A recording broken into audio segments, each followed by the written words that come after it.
Recording in progress. It's so aggressive. So very aggressive. Hi, this is Ifa Dania Faomi Shango. Thank y'all so much. Whether you're on my podcast listening or my YouTube channel watching, this is Nia's Divine Garden, and I am like super excited for this episode because I have been trying to get it done for a minute. I've been trying to get us all together for a minute. And these are my god siblings. We all initiated together, and I am so honored that they would hold space with me to kind of just talk about Ifa and the journey from our perspective. We have a very unique situation and how Ifa came to us and the unfolding. And I really felt like it was important that we shared how Ifa, Orisha, and just the practice in general felt like and manifested for us. So I'm really, really excited. Without further ado, I'm going to let them each introduce themselves and plug and all of the things. So I'm going to go ahead and I'm going to start with our Oshun right here. So this is Iya Alulodorin. You get to introduce yourself first, my sister. Hi, I am Iyas and I hail from Chicago. I was now what is it? We celebrated our 1 year anniversary Yeah. initiation, and I am Omo, Oshun, and Ogun. Happy to meet Ashe, everyone. Ashe, Ashe, Ashe. I will shosh.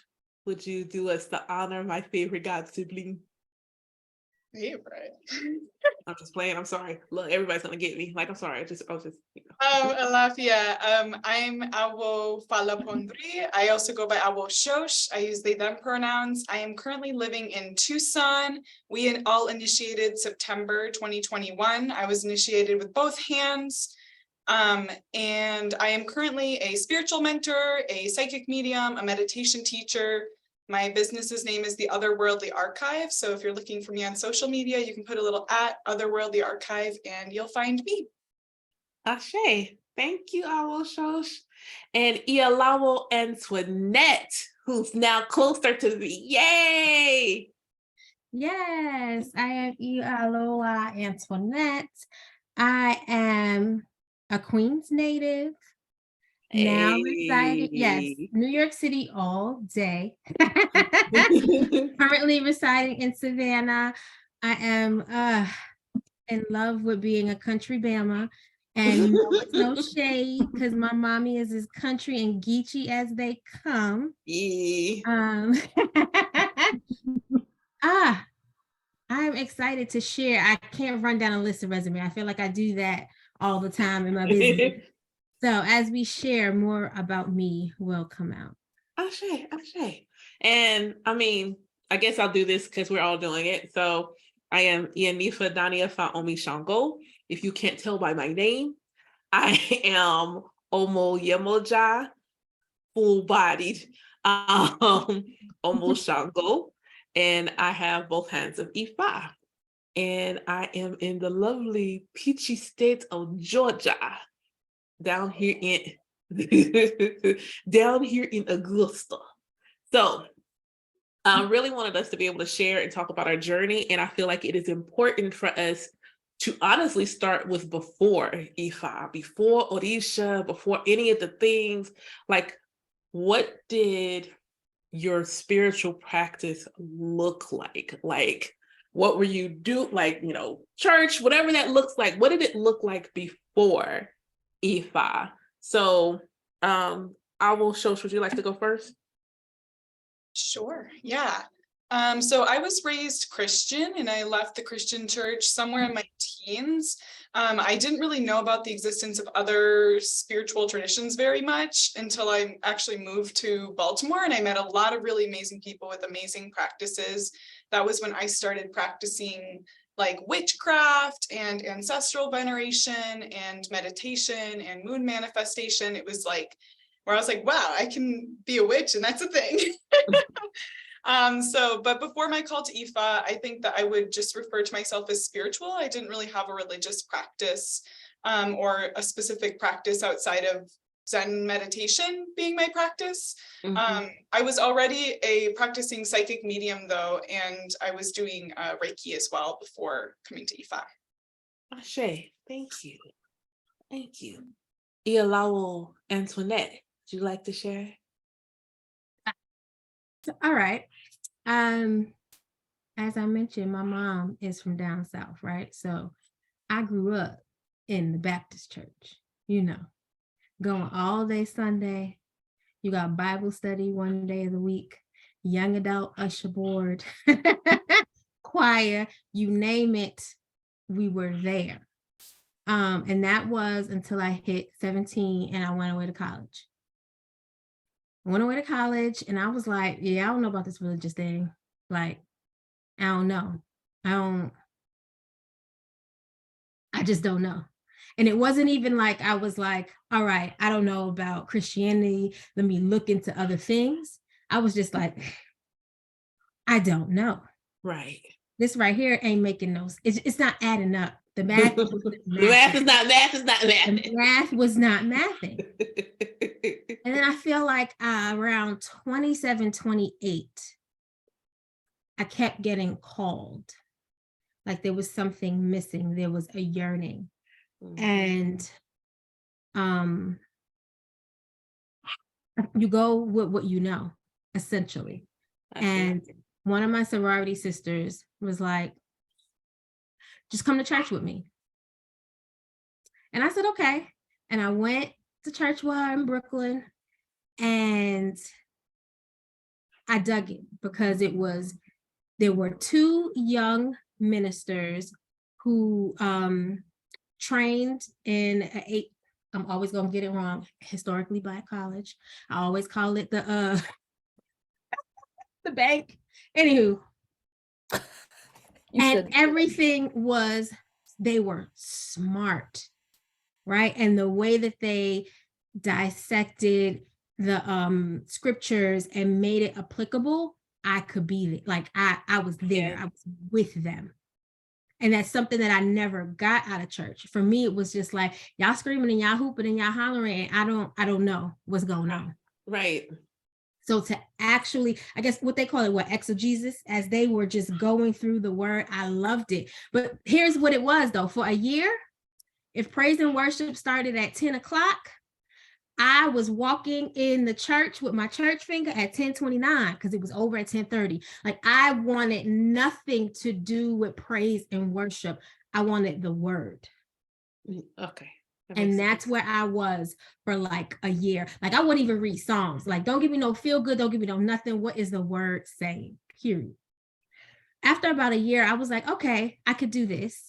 And I ended up coming, we have a huge congregation called Allen AME in New York City and Queens, which is right by my house. So I finally started coming to the cathedral, and I got into praise and worship, and I got on the young adult ministry, and I was even on like the e-board. Then I was in church. I'm in this ministry. Like I was doing church.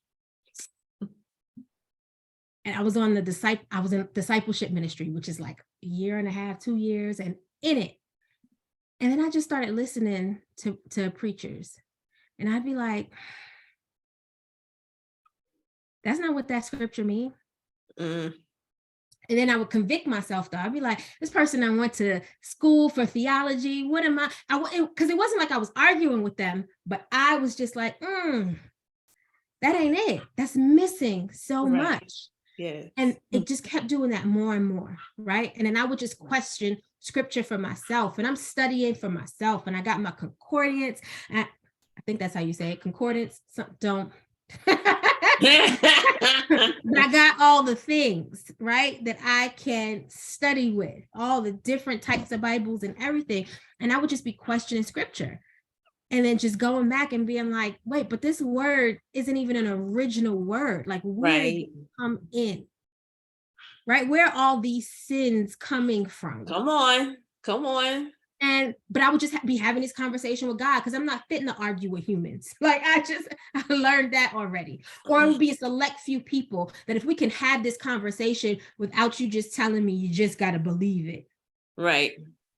And I just started going less and less.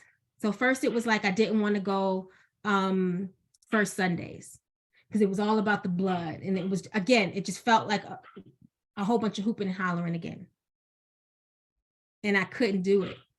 And finally, I remember I had this white chair in my room, and behind it was like a bookshelf just full of like religious texts. And I'm sitting there and I'm like, am I allowed to say it how it is? Can I like speak frankly? Yes, speak your piece. I'm sitting in this chair and because this is how I speak to God. And I'm like, yo, I fucks with you, my nigga. Like, I fucks with you. I fucks with you. This Jesus thing, I'm not fucking with it no more. Like, I don't. It's not me. It's not me. It's not, as they say now, it's not giving. It's not giving. Get somebody else to do it. It's not. I was like, so I'm going to keep my Bibles and put them away. I'm going to keep them. However, this ain't it. I need you to know that I believe in a higher power, but this ain't it. So show me what is. And if it ends up coming back to Christianity and Jesus in a different way, then so be it. But right now, can't do it. I can't do it. Okay. This was somewhere in 2015. In 2016, I'm just going about my life with no clear direction. Nothing. In 2017, the top of 2017, I got out of a relationship that it wasn't supposed to be, but it showed me a lot about who I am and who I am not. And that year in therapy, around February, I told my therapist, I said, I need a siesta. I need a break. I need to go someplace like by myself, period. I booked a trip for a month for me to stay in Puerto Rico. And getting on the plane to Puerto Rico, my intention was, what is spirituality for me? What does that look like for me? And holy shit, that month was freaking amazing. First of all, before the trip, everything, I'm not going to tell you what happened, but everything that could have gone wrong went wrong. Like, I didn't have a place to stay until 3 a.m. the morning that I was leaving on my flight to 5 a.m. Everything that was because everything fell apart before going, but it fell apart to fall in place. Come on now. Where I was supposed to stay today. Wait. It fell apart to fall in place because I didn't stay where I was supposed to stay. The person who was supposed to, quote unquote, like take care of me, usher me, that ended up changing. And because of that, I was able to experience everything that I experienced. I had my first reading there. I had my first Reiki session there. Yeah, my first like goddess woman awakening. Like it didn't start then, but like I went on this 9-month journey, like boom, boom, boom. I met, leaving there a month or two later is when, like, you know, you go down the rabbit hole. Once you start learning things, you jump down the rabbit hole and you research it. So the chief that I study up under now, I met him as a result of that month as well. I see. So what is that? 2018, 19, 20, 21, 22, 23, 6 years later. Wow. I am still with him and studying up under him. So yeah, that was what I was doing before all of this. Out of this. All of it. Lovely. I love that. I felt like we were supposed to like get up and where's the collection plates? Like we got a sermon and we're going to come back to the church thing, especially your mom being Geechee. I have to make sure I say it out loud because I feel like I want to ask some additional, African-American spirituality questions mixed in there and how that plays into your practice. So I had to say it out loud so my brain remembers. Mercury retrograde. Gotta make sure my brain remembers. Iya Olulodrin. Please grace us with your melodious tones and tell us about what your spiritual religious life was before Orisha and Ifa. Yeah, I grew up Catholic and like a good Mexican child, did the first communion, baptism, and confirmation, all that good stuff. But it's like I really didn't even understand why. Like you just did them because you had to. Mom and dad say so. It's like, all right, you're gonna go put on the communion dress and do that or whatever. Don't mess up and say the prayers right. And so I grew up with that until high school. I actually I converted to Christian non-denominational, which was like my own conscious choice to now follow some type of spiritual belief in religion. And that was my senior year too, which was helpful then to get out of a very bad relationship. It gave me a lot of strength. And even when I joined the military right after high school, it was again more strength that helped me get through like the basic training, being away from my family, the close, tight-knit Mexican family for the first time. And so it was helpful at its time. And then Iraq happened in 2004. And I guess right there is where my spirituality got shaken. I'm like, how can there be a God when all this happening? With like bombs falling on my head over here and everything. So I became agnostic. I'm like, yeah, there might be something, but I'm just not feeling anything now. Not Catholicism, not Christianity, not any of that. So just years like that passed. And so, from there I went into becoming a first responder. Did the college thing, became the first responder, continuing the Ogun warrior path and of being of service. But I was trying to check all the boxes, all of the get the house, get married, have that whole every goal that they tell us that we're supposed to have, all these accomplishments, get that middle, class income, everything. But I still felt empty. I still felt, I'm like, why do I not feel satisfied? What is missing? I have everything that it told me I'm supposed to have and want, but I didn't like feel something, like something was still missing. And then come 2019, right before the pandemic, I don't know if anyone else did, I'm sure a bunch of people that are sensitive felt this like tsunami rolling back of energy. And I'm like, what am I anticipating here? What am I anticipating? Something's coming, something's coming. And I was anticipating. And in that time, I started looking for things like I wanted to get into like indigenous traditional practices. I wanted to get back to my people. And, I wanted to find stuff like I was interested in like curanderas, which is healers. And that's how I found our owl. I started listening to her podcast and it resonated with me, especially her being, Latinx as well. So I'm like, oh, I'm feeling this and I'm hearing it. And then that's when I started learning about Ifa but yeah, that was my path up until then, before I knew what the heck it even was. And then Ifa started finding me in my dreams before I even knew what the Orisha were or anything. So they were calling me. Yeah. But yeah, that was the path before. Ashe, thank y'all for sharing. I guess is it my turn to share? Should I share? Okay, so I was born as a Hebrew Israelite, not the ones you see on the corner. I feel like I need to make sure Antoinette gets it. Antoinette gets it. Antoinette gets it. Like, not them. And what's funny is I just drove past some, like on the corner, and I'm just like, well, there go the Israelites. It's like,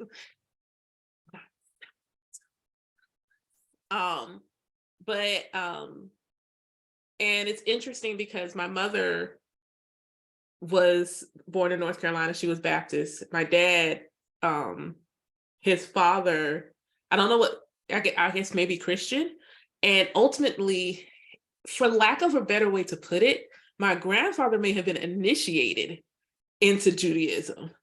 Like the parts of what I remember is they put a tefillah on him and things like that. There was a rabbi that met him on a bus and told him to convert. And thus he converted, he changed his name, the whole 9 yards. And so then my parents come together. My mom parents were not, they were Baptist, but not super practicing. And, you know, by my dad moving away from his parents, he had much of the, you know, high holy days and things like that, but it wasn't like a household where it was super duper duper duper rigid, except on the high holy days. So, but I grew up in Augusta, Georgia. I'm in the Bible Belt, so like in Christian County. And, you know, my parents worked really hard to try to help us not feel like outcasts. So in elementary school, like sometimes Hanukkah would be earlier than Christmas break. So my mom would like, my extraness comes from her. She would like give the class a party, cupcakes, treat bags, so I could celebrate Hanukkah with my classmates. But you know, as I get older, kids do what kids do. They would say things like, you know, you don't get presents on Christmas, blah blah blah. And before trauma, I had time. Before trauma, I had time. Oh, you can let that fat man come bring you gifts. Angels deliver my gifts for 8 days because I'm one of the chosen people. Like when I say little me had smoke before trauma, little me, y'all can unmute and laugh. Little me had smoke. She didn't care. You're not going to talk about me like that. God chose me and my people. You wish you was chosen. That was the energy. But it was also exceptionally stressful because it's like you're one of the chosen ones. You can't mess up. You know, the Yom Kippur, the Day of Atonement, you fast so that your name continues to be etched in the book of life. If you don't fast, you die. Like that's what you learn. You don't fast, you die. And then you have on the other side, you're surrounded by people who are telling you, if you're not Christian, you'll die. So it's like, all of this fear.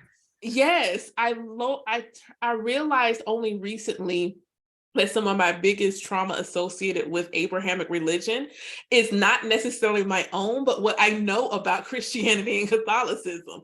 I was in middle school when a girl would call my house to tell me I needed to convert so my soul would be saved. I am in middle school. It's insane. Like 6th, 7th grade, and this girl's calling my house. My mom had to tell her to stop calling there because she would do it every day after school and tell me, you're such a nice person. I don't want you to go to hell. You need to become a Christian. They killed Jesus. You need to and that, oh my God, that was the worst. Like, it was just a lot. It was just so much. And I was never like this rigid Israelite. I kept the high holy days, you know, and even moving out of my parents' house, like I kept, you know, I fast, even to an extent, I still do. Like I still fast on the Day of Atonement. I still, I didn't do it this year, but for the most part, I give up leavening. I keep Hanukkah. That's my house. I'm not giving up Hanukkah. Sorry. I'm just not giving it up. I'm not giving up Hanukkah. So Hanukkah is still a thing for me. Even if nothing else, I don't work on those days. Even if nothing else, I don't work on them. Mm-hmm. And always it's like, there was never this like feeling like there is no God. I never had that feeling. I just felt like God hated me, and it's interesting, I always related myself to having a past life. Always. I would always say it in, I must have been bad in a previous life because ... I must have done something horrible in previous life, ... And I think that the cherry on the top of my faith hill that was really just like, God truly must detest me, is when my son passed away. And for me, it was like, God doesn't want me to have kids. You give me this condition that makes me infertile. And when I'm actively trying, like I actively tried to get pregnant prior to my ex, like actively, like I went through surgery, like had cysts lasered off of my ovaries. I was on hormone replacement therapy because, you know, trying to get my estrogen and everything back right so that I would ovulate. And even though I was having a period again, I had someone that was helping me to get pregnant. I wouldn't get pregnant. I would not get pregnant. And it was like, if it's not working, they checked everything. Your uterus is fine. Everything looks good. You can carry a baby. It's just a matter of getting one up in there is the problem. You may have to do in vitro. And even that's not foolproof. So I just remember telling my ex, like, yo, and it was just the weirdest thing. I just felt like I had to lead off with being like FYI, if we decide to stay together, I have an infertility condition. I may not be able to give you kids naturally. I would have to probably have in vitro. I just remember that being I felt broken. I felt like I didn't work. I felt like I did not work properly. And when I looked at the pattern, because I've always been a pattern seer, my ex-girlfriend and I were together over a decade. She had 3 children. In the course of our relationship, we had godchildren that we lost touch with. So there's one set of kids you lose touch with. I stopped working at the Pizza Hut where I host kids night, where all these children that I love dearly, I have to leave that Pizza Hut because they sucked. So I had to go someplace else. I lost those children. Then she and I break up. And so the children that I've helped to raise, I've helped raise these kids. When we got together, her youngest was 3. I helped raise these children. Lost them. We had a godson who died in a fire when he was 4. I had just kept losing children. Wow. And it was like, why is God taking kids from me? What did I do wrong? Just tell me. I thought it was because I was gay. I thought it was because I was bi. I went through every reason why I had been a bad person, because there was no reason why I should have had to finally get pregnant and hold my son only for him to leave.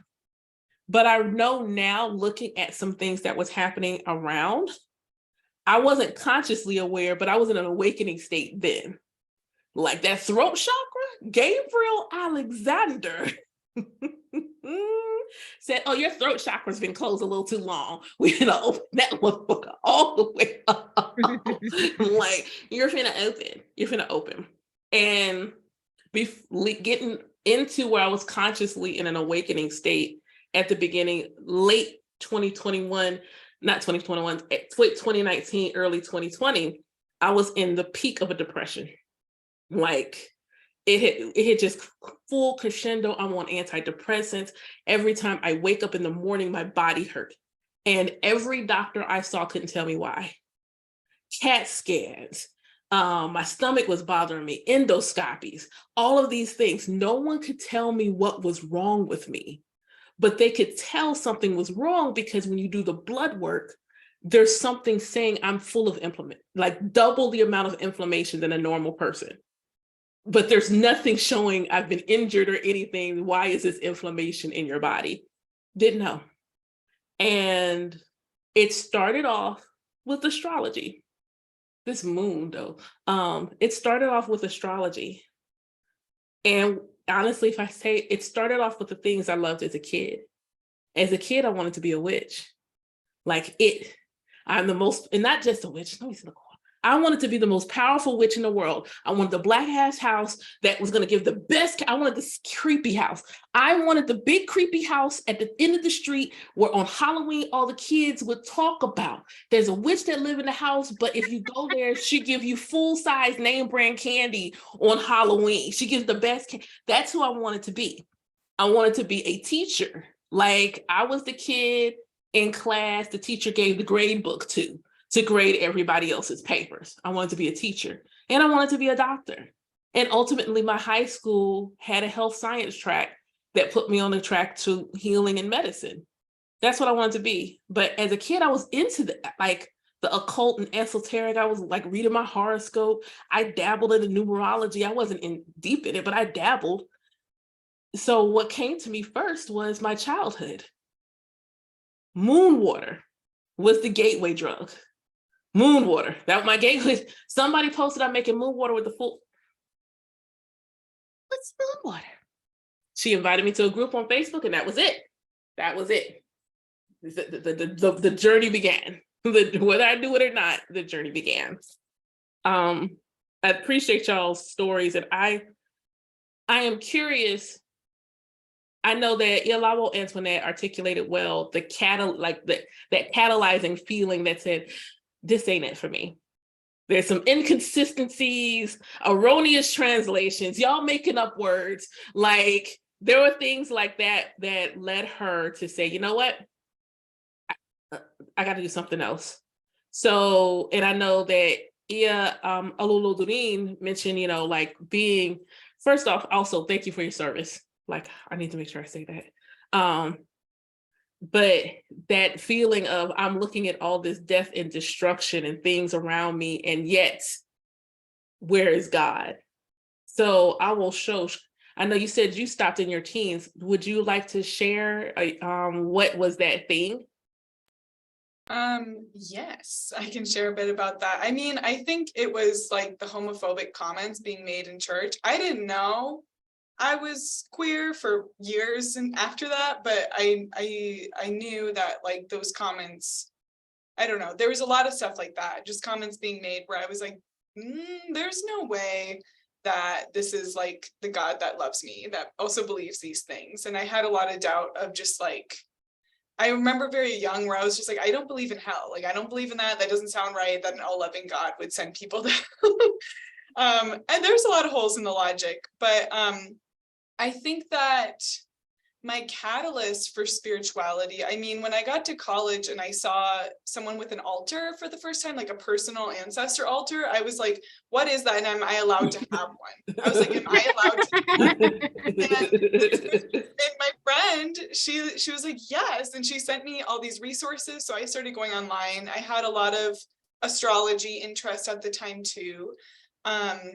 But I think that the biggest catalyst for me, there was like a few things that happened that like really turned my spirit path.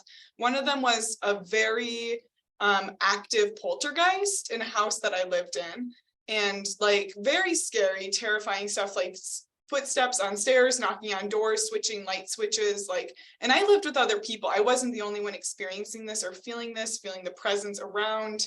It was a lot, and we tried everything, and everything made the situation worse, and we were so scared. And guess who my roommate called up to come and take care of the situation for us? Hello there, and she came to my house with her bag of stuff and cleared it out, you know, within a couple hours. And she sat us down, and she was the first person that really helped me talk to my grandmother for the first time. She like helped me get my altar right. And this was also on my 21st birthday. Literally, wow. She was on that day. I remember because initially I was upset. My roommate had booked for her to come on my birthday. I was like, it's my birthday. I was like, I'm gonna celebrate. It's my 21st birthday.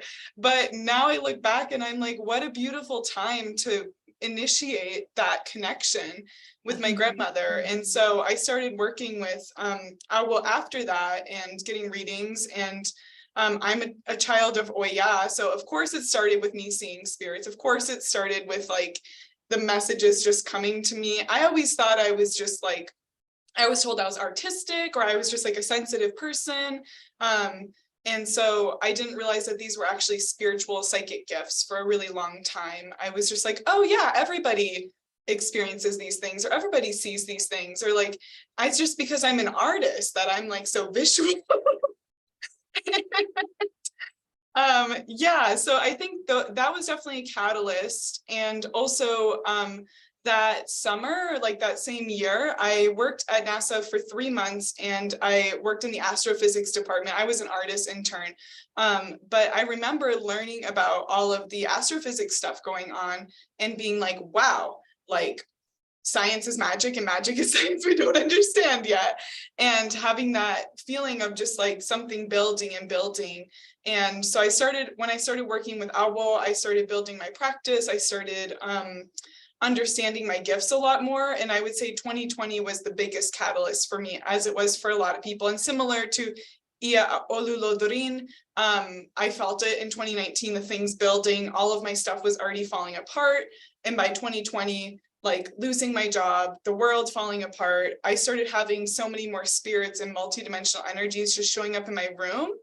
I didn't feel scared though. I was like, these feel familiar, like these feel like parts of me, and I didn't know what to do. So I consulted Awo, but she was really busy too. So I also worked with another mentor, and between the two trainings, like that was what really helped me get my stuff right and be able to like step into more of what my path is now, which is like more of the psychic realm of things, the astral travel stuff. I mean, I do a lot of past life work with folks now too. I was training in it then.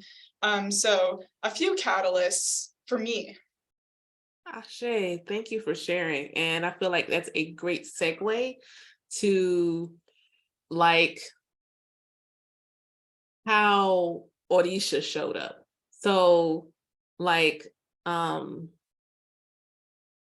will show you mentioned your relationship with our Iyalode was more on generally spiritually training you to manage your gifts and things of that nature. And then so we'll go around from you. Do you remember when Awo or Orisha officially just said, "Hi, how are you?" Yeah, somewhat. So I think for me, it took me a long time to like understand that or acknowledge that or even think that that could happen for me. At the time, my understanding was that Orisha was a close practice, in that because I'm a white person, that was not for me. I had a lot of friends who practiced Orisha around me. So I knew about Orisha, and I was like a very dedicated listener to Awo Faleewa when she was on Ripped Radio Network, Old School Bruja, and to Coffee and Toast. And I remember I was just like, I couldn't get enough of like listening to the stuff. And I felt really connected, but I thought it was just like, you know, me being really interested and nerdy about spirit stuff. But I don't know, I always had this feeling of connection towards certain Orisha, and I would say the Orisha started manifesting for me right before I had my very first reading with an Ifa reading with Awo Faleewa. I started like in that month before that reading, I was having all these vivid dreams, and when I described them back to her, where I was just like, I don't know, this like black man with beads was showing up to me and this is what he did and this is what happened, or like this happened. I was talking to her and she was like, these are literally Odus that you're describing and these are Orisha. And she's like, let me show you some pictures. And I was like, that's from my dream. So that was kind of really surprising to me. And I can share more about, I guess, like my journey into initiation and Ifa itself later, but that was kind of my formal introduction to Orisha came through dreams, I would say. Ashe, thank you for sharing.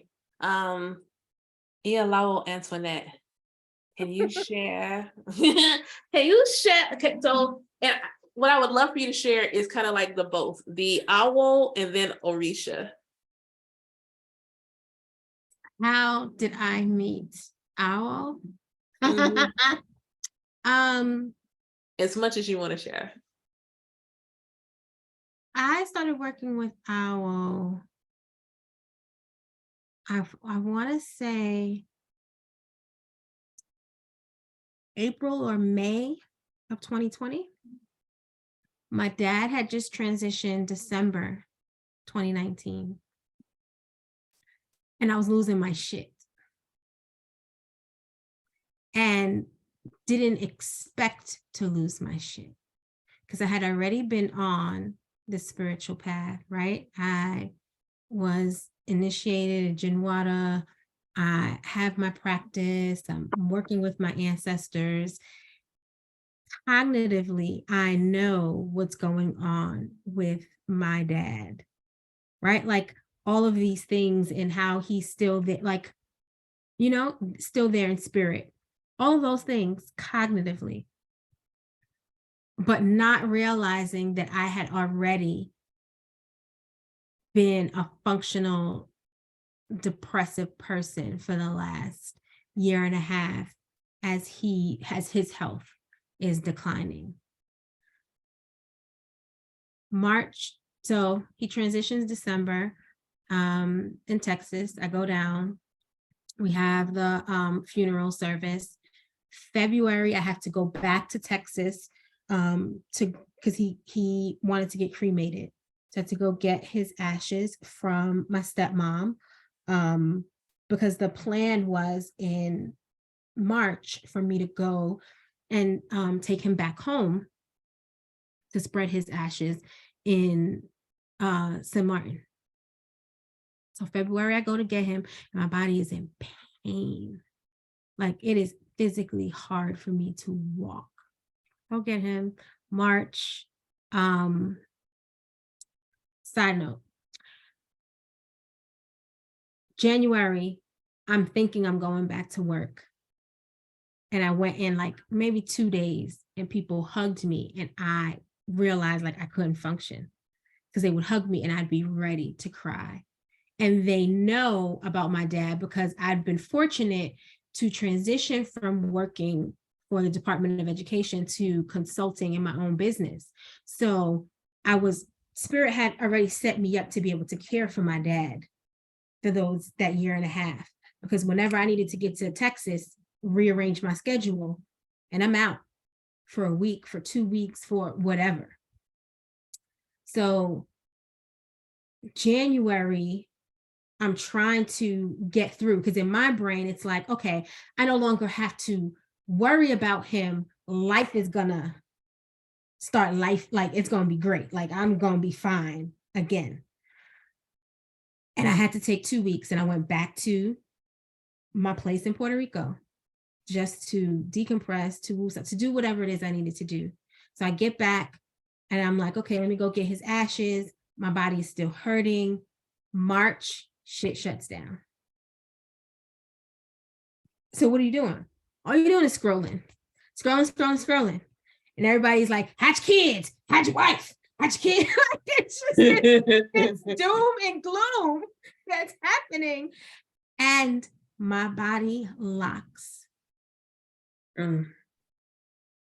My body locks. Like, I literally probably should have had a cane and did not have one, because I was bent over and could barely walk. And I, oh gosh, I'm gonna punch myself because I cannot remember her name. And I think I mentioned it to you, Ianifa Danya. Don't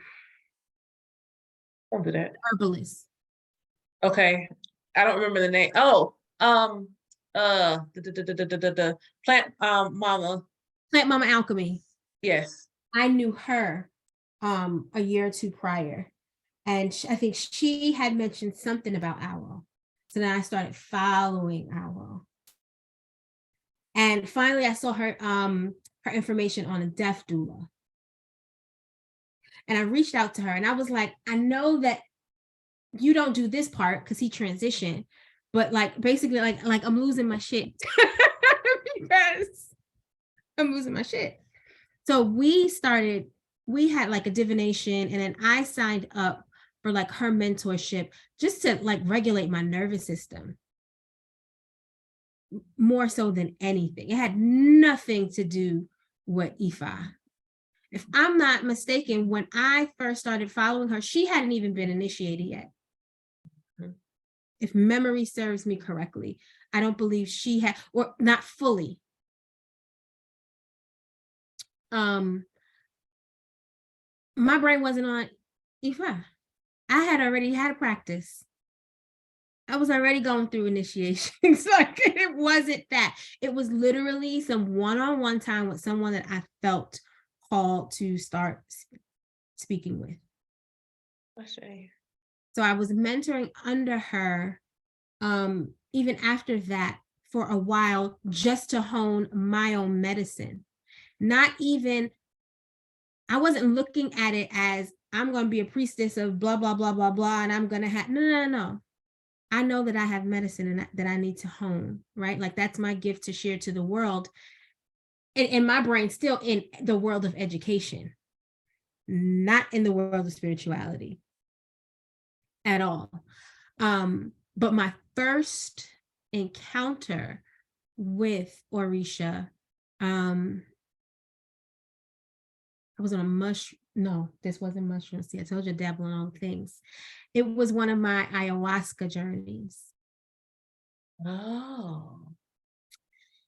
And I had signed up to do it. This was my second time, but I had was having a 2-day ceremony. So it was the first night. I'm in the midst of my ceremony. I purge. And I'm like, okay, I'm getting ready to like, I'm gonna go lie down, right? finish going on this travel. And I go to lie down and I could feel me begin to fly. And I said, oh, wait. Where we going? And Eshu goes, don't worry about it. Relax. And the Iyami are working on my body for hours. Hey. For hours. First, Iyami Fum comes. And we go, and that's when I asked Eshu. Like, that's when I was like, well, where are we going? And Eshu go, I don't see nothing, I just know. Goes, relax, like, you going. And they're working on me. And I want to go to sleep. I'm like, Mama, I'm tired. They like, nope, we're not done. And I could feel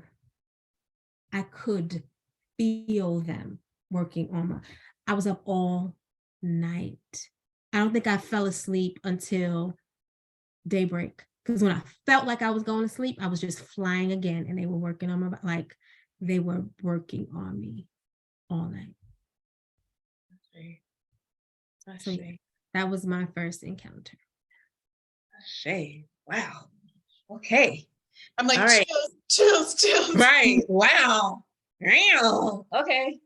Iya Ololodurin, you're coming to know our Iyalote, and then how does Orisha come up for you? So like I had said, I started listening to her podcast. And again, I had been searching for other people that would speak about spirituality, but it was some was kind of just goofy, or I just was not vibing with it. It just didn't feel right until I started listening to her. And at times it felt like she was almost talking directly at me. And I'm like, oh my God. I'm like, why does this feel like this message was just for me? And so I would get that a lot. And then also like how Iyalawo Antoinette had also done her mentorship program. I also started that journey as well. But like right away, it was like, well, you have to initiate. It was like, and I remember her surprise even because like her eyebrows reached the top of her like hairline of surprise of like right away. She's like, well, okay. And it was like right away. And like every other, anyone that's read me, I don't think I've had a reading that hasn't been like, you got to initiate. So I know this too. And even from another, practitioner as well, it was like the same thing. So I know that was definitely it's meant for me. So during the whole practice, up until before initiation, I was still a novice, still didn't know much other than, kind of the head Orishas. And then I dreamt of an Orisha that I had not heard of, that I had never seen before, that I had no clue what they looked like. So when I dreamt this Orisha, Babalao, Babalu Aye, for like, I had no idea what I was looking at in this dream. And so when my next session, in that dream, I remember feeling, what am I looking at? What is this? I don't understand what I'm seeing. And then I told Awo at our next session about it. And she shows me a picture, just how she did with our shosh. And she's like, did you dream this? My stomach hit the floor. I'm like, how? I've never seen such a Orisha before. And Babalu Aye is very different from the other Orisha that are more, like you have Oshun, you have Shango, Ogun. It's like nothing I've ever seen before. All right, what's going on? Hanifa Dani, I see you going. But yes. So that was the first time I ever dreamt of an Orisha and before initiation. And right like a couple weeks right before initiation, then I dreamt of the Yami giant crows wearing like masks in these gigantic trees that just look like a jungle, ancient trees, while I was on a mountainside. And I saw these giant crows, tons of them, in the trees. And I remember at initiation telling Awo Shosh about this. I don't know if you guys remember the last day of our initiation, that swarm of crows that showed up then. And I remember spotting them. As soon as they started coming over the rooftop of Awo's house, I'm like, ooh, ooh, I couldn't even articulate words. And I was just pointing like the plane, you know, going full blown, like, and everyone was just in awe as soon as they all came and literally sat right behind us. But that's a ways that I've had any spiritual energy at all. It's always been through my dreams, where these were premonitions, full blown like messages. I think that's one way they figured I would be able to be okay with such messages. And I mean, like, and premonitions and everything. So that was the combo of how I, you know, came to know Awo and Orisha was simultaneously almost. Ashe. Yeah. Ashe. Can I add something? Because you all made me remember something. So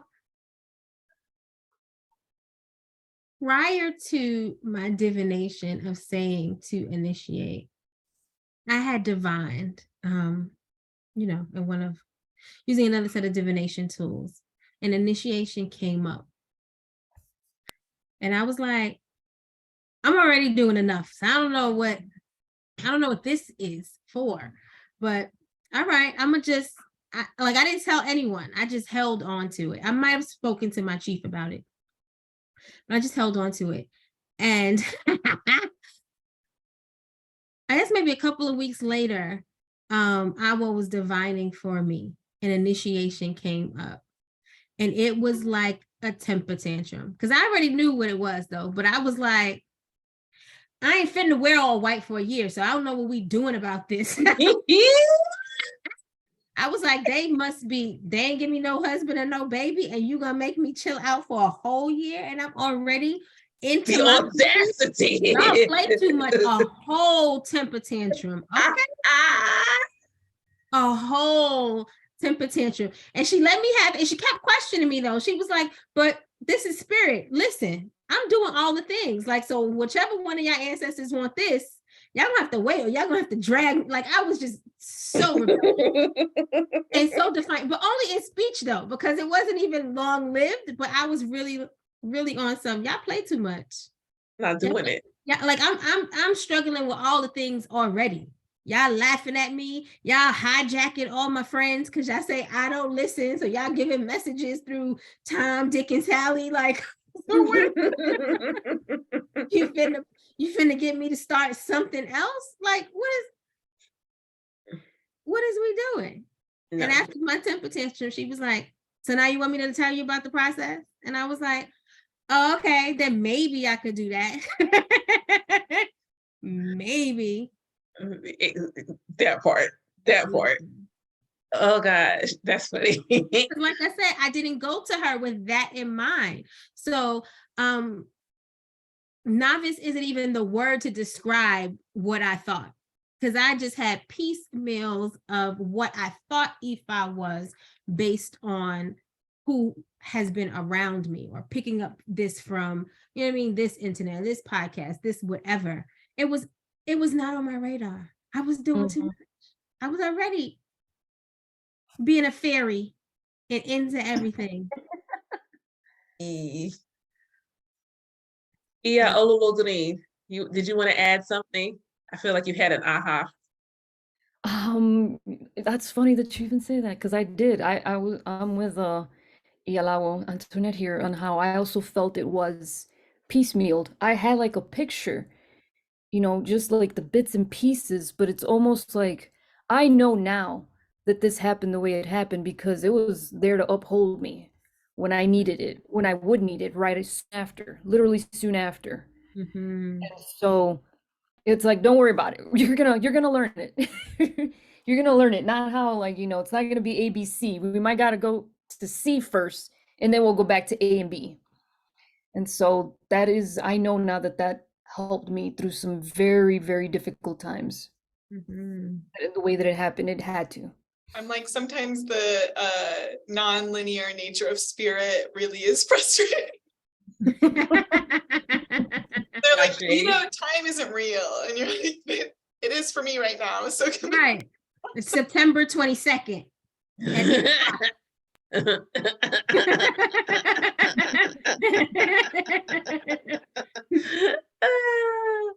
Oh man, it's funny. For me, I find it interesting that of the four of us, I think I'm the only one who purposely went to Owl for Ifa. So because I found Ifa before Owl. Mhm. So I feel like I need to go into how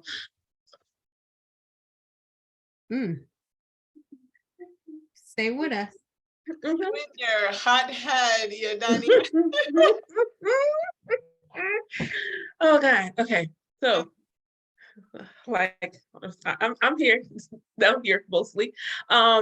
So I mentioned earlier astrology and numerology came up first.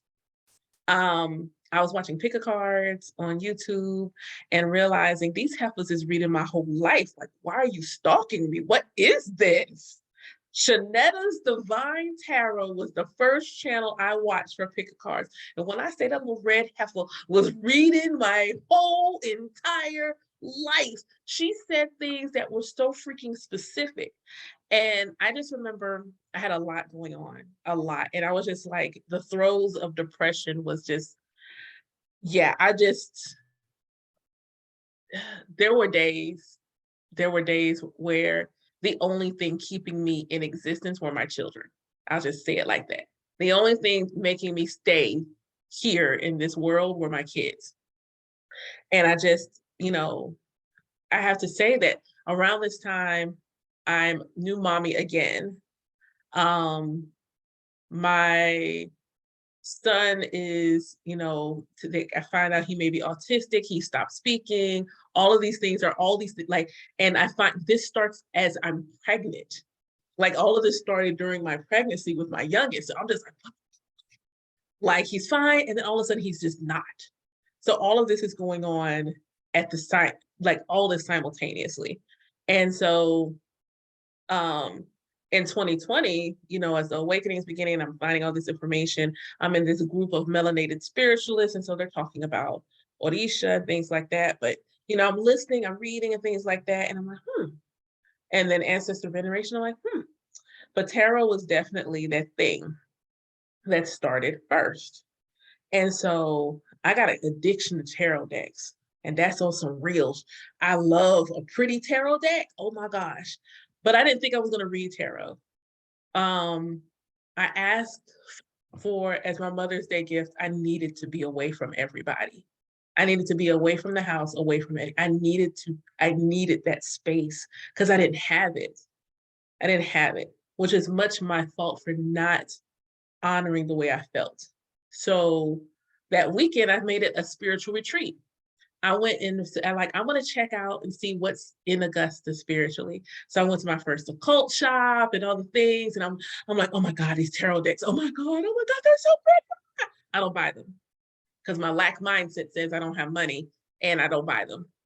So I end up sitting at a park after going to 2 different places, sitting at the park and just meditating. Why you even buy that tarot deck? Because it costs money. You got it. Do I? So ultimately, I end up going back to get the deck. And I think the following week, I think I got 2 decks, 2 weeks in a row. Well, a total of 3. And so the Orisha deck was the one that says you need an elder. You need an elder. You need an elder. It said a lot of other things, but for the sake of this conversation, you need an elder. And I'm just like, all right. So initially I'm like, I don't know anybody older than me because I was taking it in a very literal sense. And I was like, okay. Like, okay, maybe I need someone older in their walk. And so my first mentor was a friend that I used to work with. And I had watched them transition and go through these things in their spiritual walk. So I went to them first. And I was like, yo, this is what's going on with me. Because once I kind of started learning and dabbling into things, my spiritual gifts were peaking. Like clairsentience was like, and clairaudience were first. Clairsentience, I realize now I've always been clairvoyant, and I've always been claircognizant. But that cognizant, man, look, that clairsentience came through. I would walk into place and like it feel like ick in here.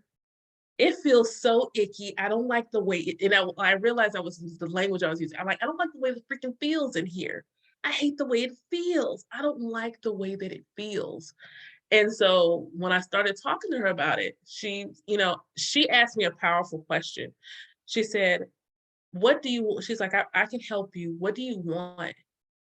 And so I sat there for a moment. I said, I want a relationship with God. I said, I don't want to feel like God hates me, because in this moment in my life, I feel like God got beef with me. And I just don't want to feel that way. I just don't want to feel that way. And she's like, okay. My first set of crystals that I purchased on my own came in the mail that same afternoon.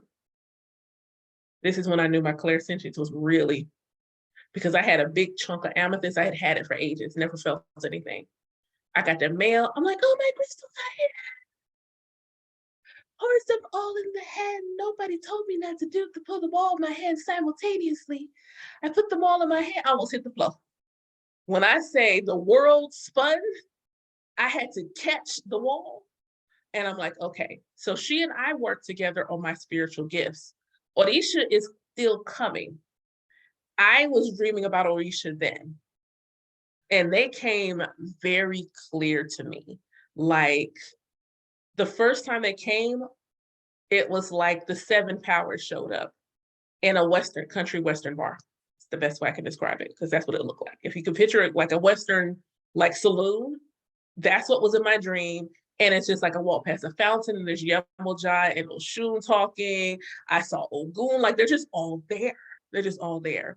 They're just really all there. And I'm just like, okay. So I had a 7 African powers altar. I had an ancestor altar. I started doing the research. She's helping me with my spiritual gifts. She doesn't do Ifa, so she can't help me with that. So I'm just doing research. I found the book Finding Soul on the Path of Orisha. I found some content creators on YouTube. I still have not yet discovered Owl. So I'm like, all these other content creators, much like y'all, a lot of Lukumi, Santeria stuff, we'll talk about that in a minute, will come up. And I'm like, okay. I didn't think I wanted to initiate, by and large part, one, because I didn't want to leave one thing just to be locked into something when I found all these other things that I love. And I felt like initiation was going to force me to give up tarot and things like that when I enjoyed them. I didn't want to have to give those things up. And so in my mind, I would have to give them up. But how spirit works, my birthday cards are the High Priestess and Justice. And I'm just like, okay, still not thinking anything. I'm not going to be nobody's priestess. Nope. Actually, if I thought anything, I was a tantric priestess is what I thought, which is still on the table. So I'm like, and I went back and forth with my 7 African powers altar, but I found a content creator who started talking about Ori. And if you go look, there are not a lot of videos out there that talk about Ori work. And so she talks about the importance of your Ori and honoring your Ori. And so I learned, she gave 2 prayers, both in English. She gave them to us in English. So I wrote them down. And so my morning routine was get up, venerate my Ori and my ancestors, and go to my 7 African powers altar. Like, that was my practice well before I even knew Owl existed. So I'm like, okay, I feel like I'm coming to this place where Kai was my first mentor, could only get me so far. And I wanted to know if there was something with Orisha I needed. And I just planned to be a devotee. I just wanted to be an educated devotee. But my plan was to simply be a devotee. But I'm like, if there's supposed to be another elder for me, make them known. And so my cousin was going through a spiritual awakening at the same time, and they were already watching Owl. So she introduced me to Owl's show. And much like y'all listen to the show, I'm like, I just love the way she teach. Oh my God. Love the way she teach. So much of some of the things she liked, her personality was so much like me. I'm like, oh my gosh, I love her so much. So for my birthday in 2021, all of y'all got to Owl before I didn't get Owl till February 2021, the end of February. My birthday's the 1st. She didn't have any openings, but my cousin gifted me a session with Owl. And that's how we met. And so we're talking, and Owl's like, first thing Owl says, the Iyami are calling you. They're telling you, good job, keep going. You're already doing the work. You are already living Ifa. You're already living Iwaipele. She said, they say you're going to be a high witch. They're going to be a powerful witch. And the little girl in me was like, yeah, I told you.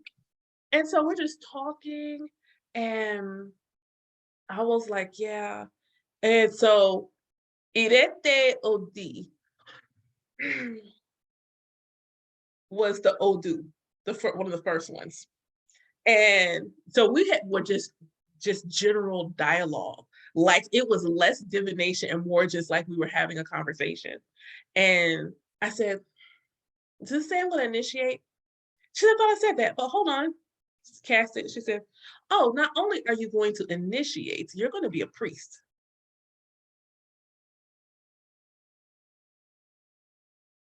Like this is before finding out I have both hands. Before any of that, you're going to have to be a priest. And I'm just like, and initially she thought it was going to be Olokun.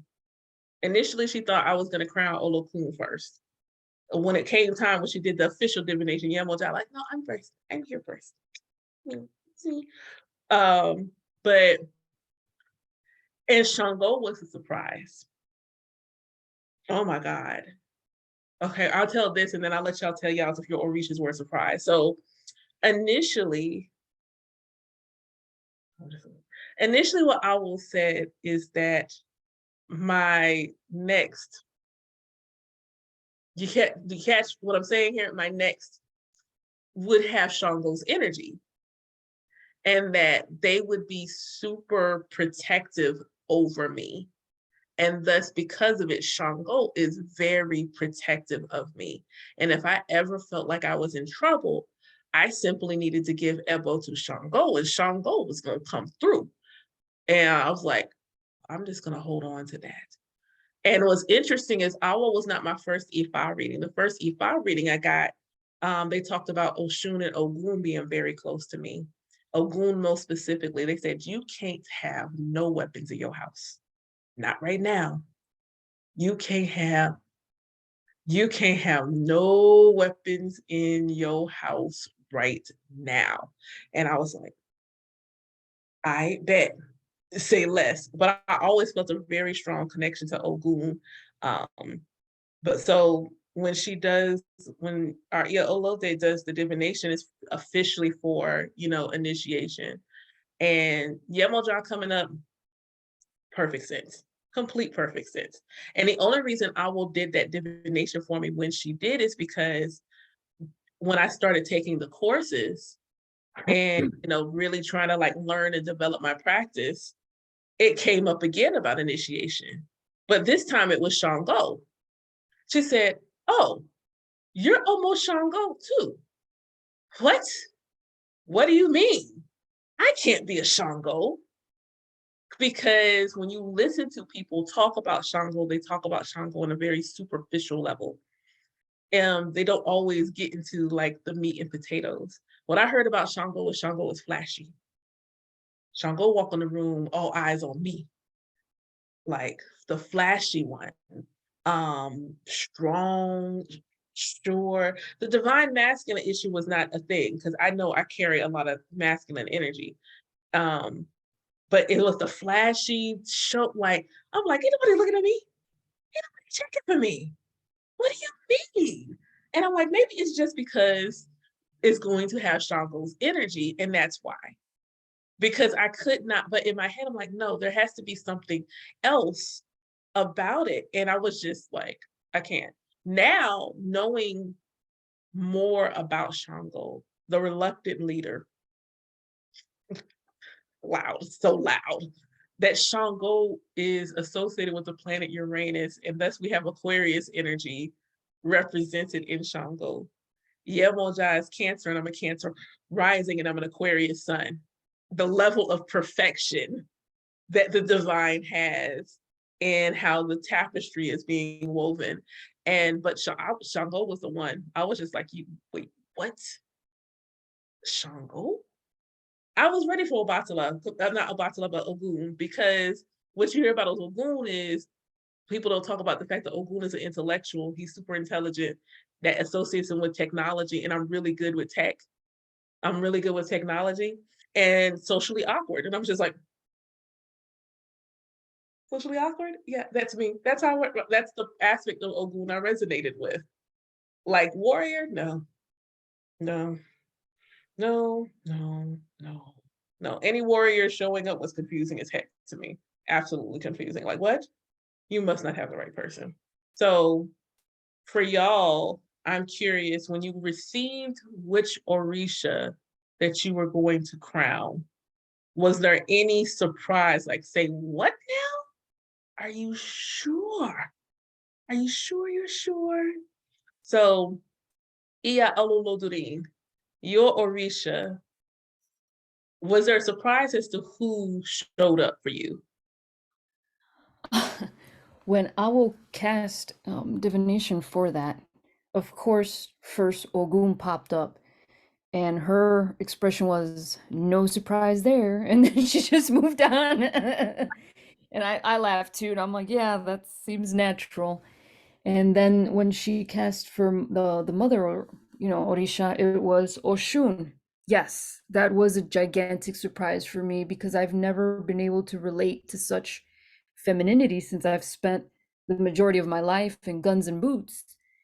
I just no, I just did not see myself that way. I could never really relate to that because you think of Beyonce, you think of all these very opulent, gorgeous, type of women, and I've learned that that is not the only aspect of Oshun. She is both the peacock and the vulture. Okay.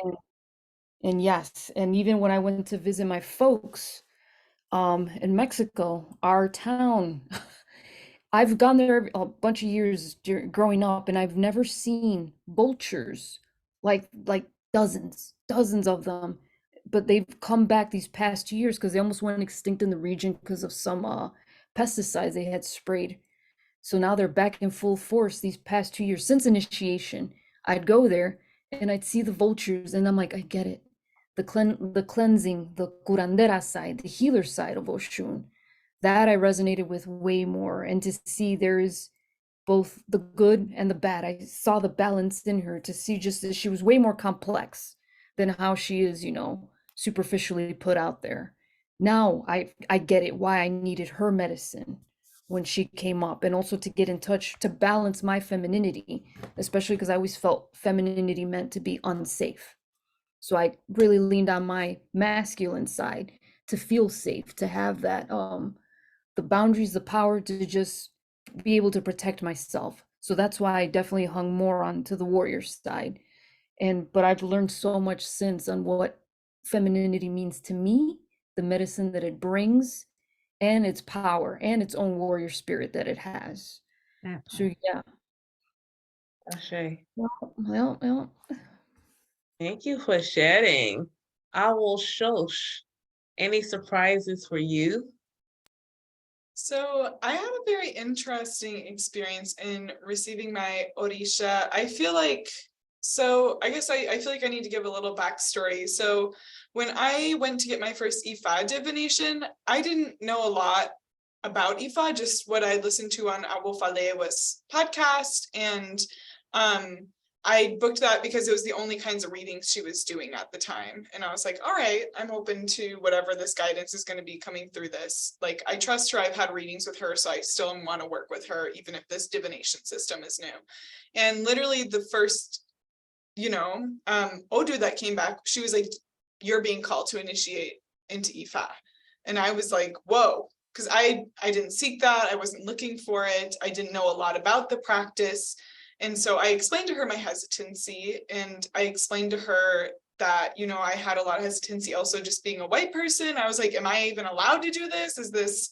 And her explanation was, Ifa is for everyone. If the Orisha are calling you, you should probably listen, but here, try this homework and come back to me when you've done the homework and let me know what you get. And it was some ritual, there was some astral travel involved. So I did the homework, and I came, which was interacting with Ejiogbe essentially. And I came back, and I had gone on like a whole 2-hour astral travel journey where my ancestors were like, yes, initiate into Ifa. This is for you. I finally put together all these pieces. I understood how Ifa was going to radically change my life and allow me to do the work that I knew I was here to do. So I brought it back to her, and then she was like, all right, let's start mentorship together then and get you prepared for initiation. First thing we're going to do is see who your Orisha are. And so the first Orisha that she cast for me was Shango. And then the second was Oya. I didn't know I was going to receive Oshun until much later. That was like added on much later because I was having a mental breakdown. But she, I think once I started learning about those energies, I resonated. I liked the shiny, flashy parts of Shango. I think that Shango is really at like the forefront of me when you know me in the right way.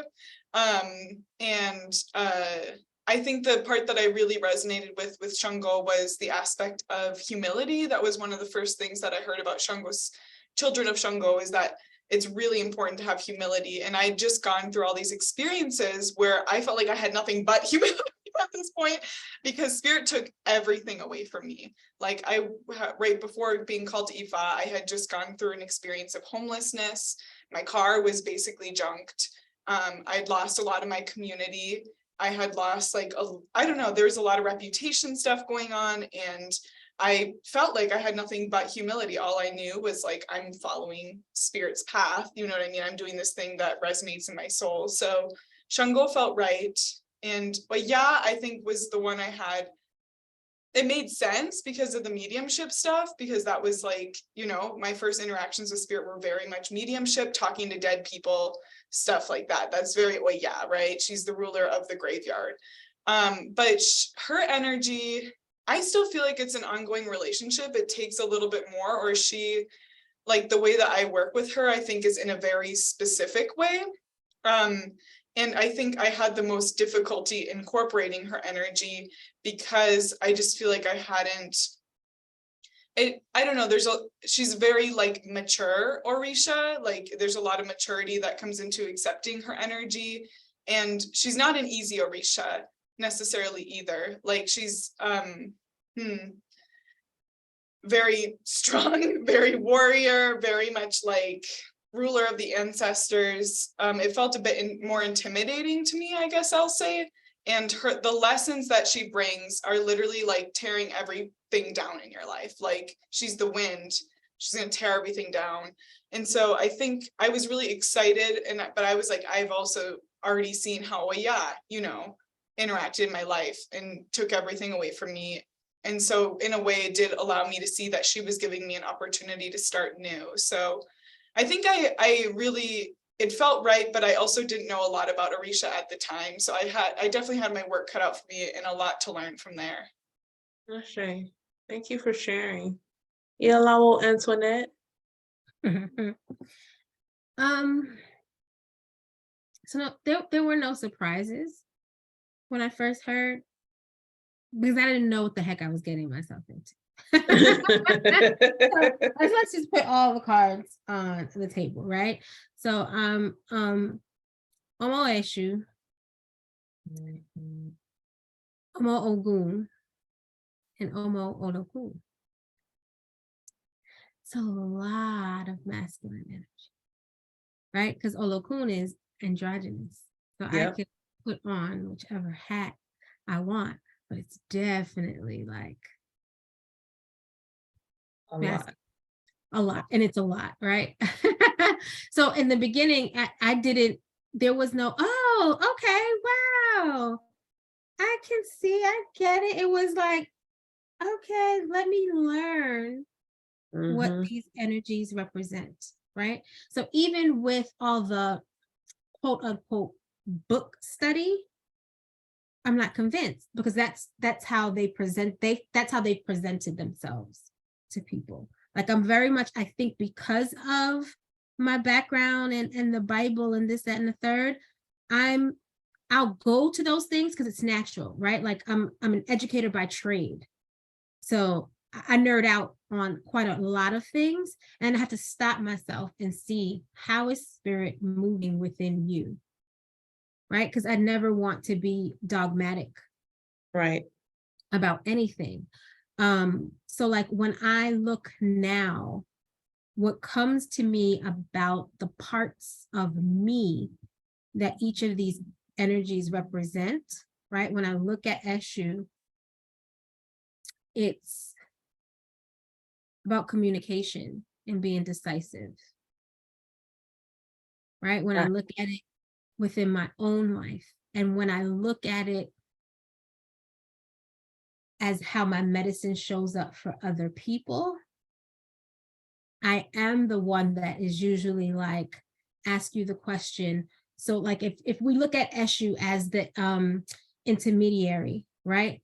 I am the one who's always posing the questions that have you look at yourself, the intermediary of yourself, right? Because all of these deities and spirits are an aspect of you. They're not outside of you. So who are you, and what are you really going through? And how you need to communicate with all of yourselves to get yourself together. Ashe.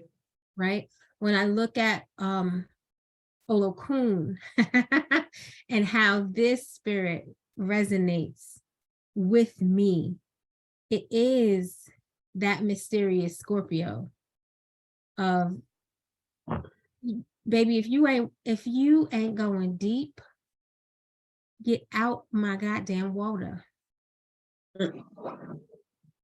Get out my water. Like, there is but so much surface conversation, surface living that I'm fitting to do with anyone. So that whole mysteries of the unknown, that part really, really resonates with me.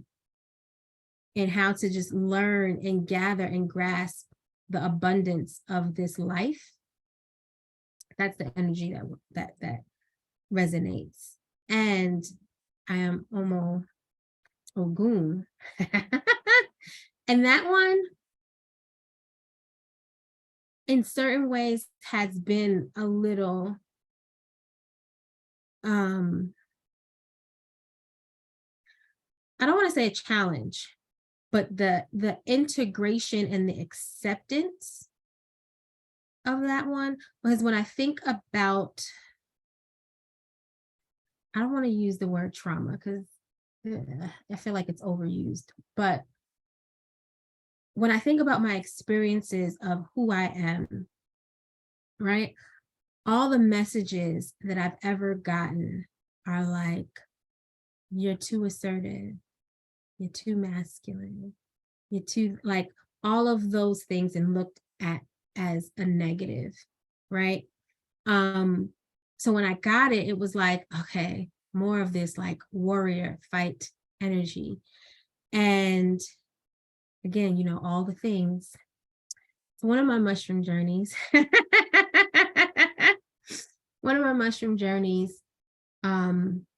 was a conversation about my divine feminine and masculine energy and how it shows up.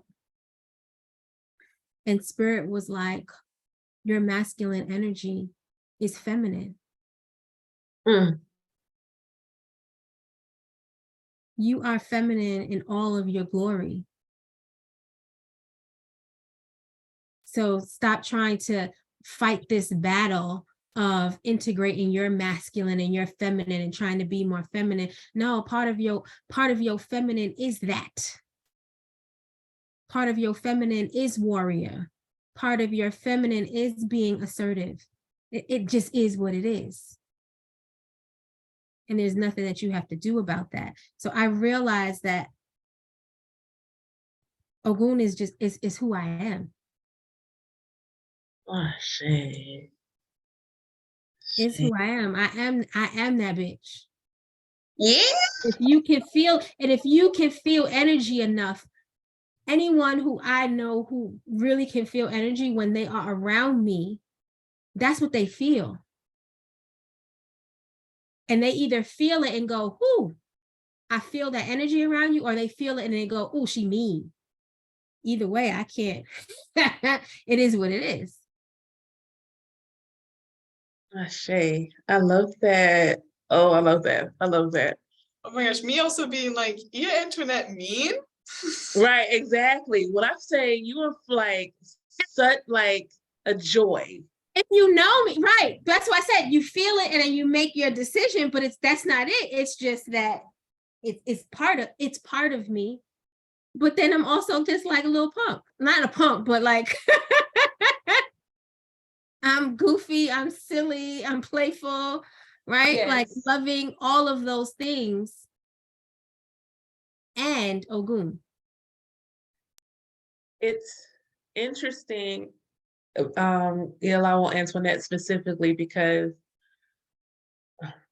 when we work together, you do the question so perfectly. It's like when my wheels are turning, you will ask the exact right question. And then it'll be like, ding, ding, ding, ding, ding. You open the door like an issue is supposed to.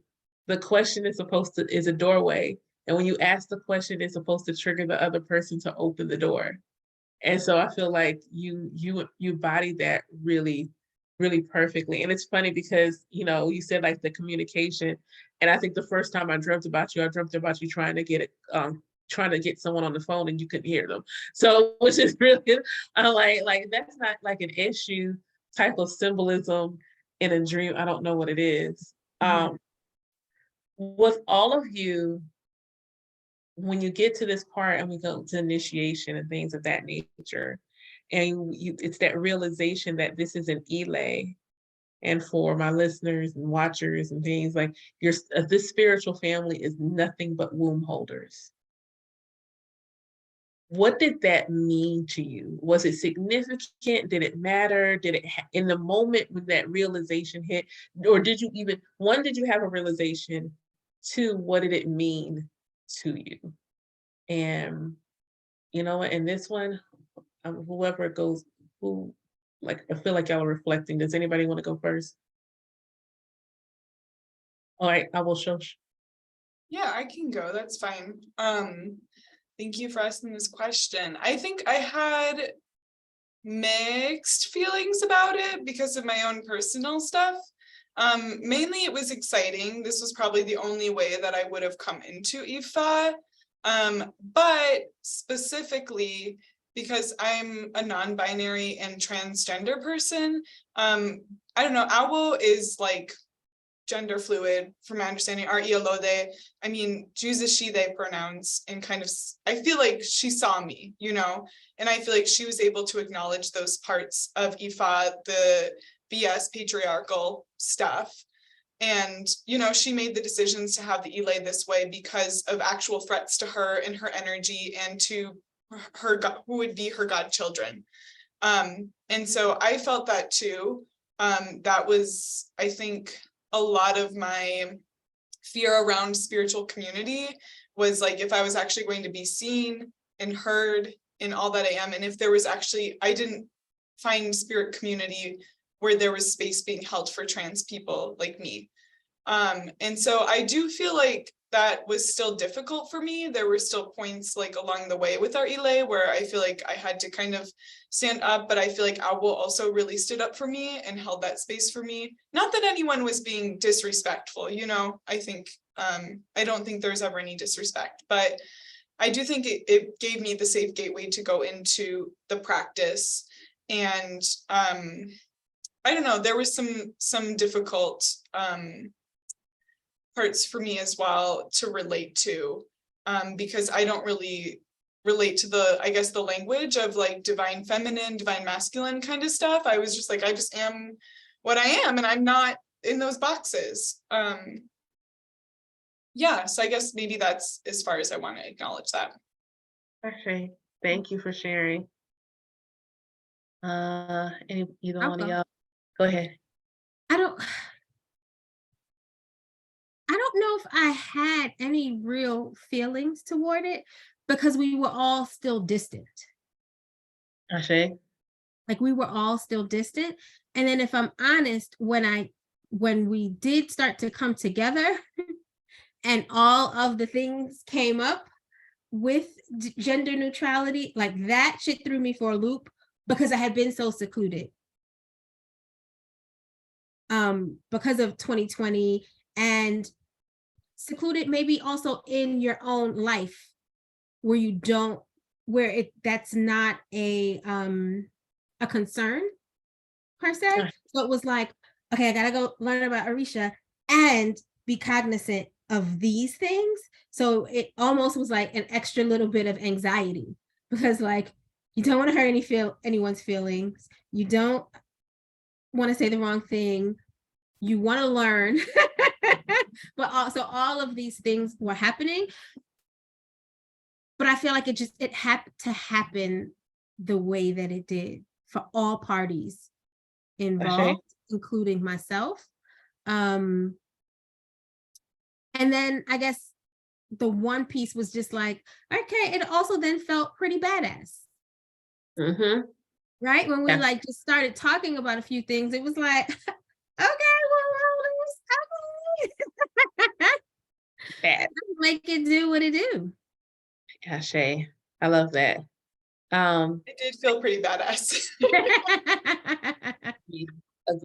Agreed. Iya Alulodunine, when you learned that you were joining and going to initiate and the Ile was going to be nothing but womb holders, was there any kind of feeling about it? And if so, what was that feeling? To be honest, I really didn't know that there was such a patriarchal norms embedded into Ifa or, Lukumi, Santeria, all that. I just thought this was how this was being formed and it felt fine to me. It felt comfortable. Yeah, I had no issues with it. I think it was more the surprise was after the fact of how, like, oh, that's, when everyone put in their 2 cents, that's not how it should be done or XYZ. And that's when but in my mind, I'm like, whatever. I've always gone against the norms anyway that have been imposed on women. So I'm like, yeah, I don't give a shit. So I didn't see a problem with it. I felt it was fine. If anything, I think it really helped me, especially, to get more in touch with female friends, to have more female friends, and to that female spirit. I think I needed it. I especially needed it after, being marinated in testosteroneville and, warrior land. So I feel like I'm like, oh, okay, I get it. I need this. So to me, it felt right. It felt fine. And aside again from just whatever, shenanigans that were put in by, Western influence, by, the terrible religious parts that came and kind of destroyed our indigenous practices that kind of pilfered it. And so that's why I'm like, nah, I don't care, it doesn't count anyway because it's been marinated with Catholicism, Christianity, XYZ. So yeah, tough titties for them if they don't like it. That's awesome. Ashe. For me, it was interesting because I'm trying to think of a tactful way to say this. What I will say is I only wanted Iyalode to crown me. I'll say that like that. I didn't want any other potential individuals that will go unmentioned to do it. I wanted it to be her. I also thought this was really badass because for me, like, there is a Lukumi Santeria group here, right here. Their Botanica is 7 minutes from my house. I could have easily gone to them. And the way it ended up happening is I did. I wanted to know who my quote unquote head Orisha was. And because that's the language they use. And so that's what I thought was the thing. And it is the thing for their tradition. This is not a tradition thing. For their tradition, you have a head Orisha. And so I was going to see, and they call it a guardian angel reading. But it didn't happen. Like, something fell through, it never took place, and thus they never read my head. Knowing now that you don't let everybody read your head is a thing, but I didn't get that. And so when Iyala was like, not Iyala, sorry, Iyalode was like, we're gonna have an all womb holder Ile, knowing that these other traditions don't even recognize womb holders being allowed to be in the priesthood. I was like, yo, as an Aquarius, the rebel with a cause, I'm like, yo. But also for me, in my own personal journey, and it even comes up in Odu, that part of what I'm supposed to do is about healing the relationship with the divine feminine, the divine masculine. And to Awo Shosha's point, for me, it's just simply, if we take away the stereotypes of gender attached to them, because I don't like, oh my God, the divine feminine is girly and blah, blah. I don't see it that way. The divine feminine is Black, boundless, emptiness, limitless, just there's everything and nothing all at the same time. Everything and nothing. It is all of the things with like impudence and audacity. Feminine energy is all the things.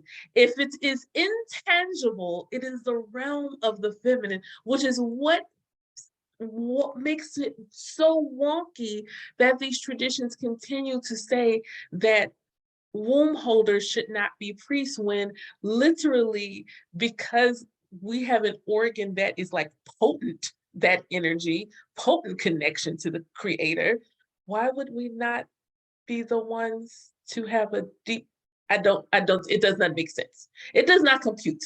So to be in an Ile of womb holders, plus for me personally, healing I realize as many broken hearts I've had with men, the deepest wounds have all been from women. Devastation from women who have lived with me and didn't pay their rent, so I ended up homeless. Like the relationship with my actual mother, there were just so many wounds.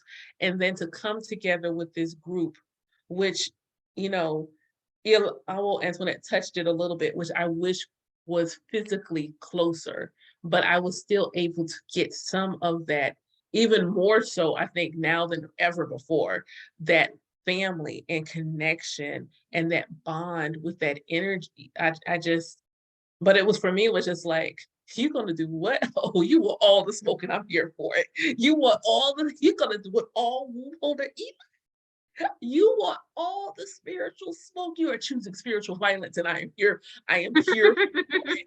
You're choosing spiritual violence, and I am here for it. And to this day, I don't know a single other Ile. No matter who I listen to, these Iyanifas, there's not one like it that has ever been. This is the only one, or it was the only one that ever was. And I think that's important. And I think it was the medicine that we needed at the time for us to come to Ifa. I know it's getting late and we can talk all night, so I'm going to try to wrap us up in a nice little. What did Ifa, or what is and what has Ifa brought into your life? How does your practice look, your spiritual walk look now as you've continued with Ifa post-initiation? And just anything you want to share about Ifa, like things that you debunked, like we don't do that. Anything you want to debunk and what you take away from the tradition, and just anything that you want to share about your journey with Ifa and how it is unfolding.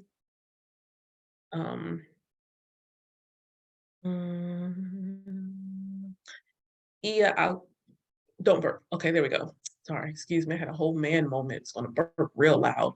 Iya Oluluduni, would you share first, please?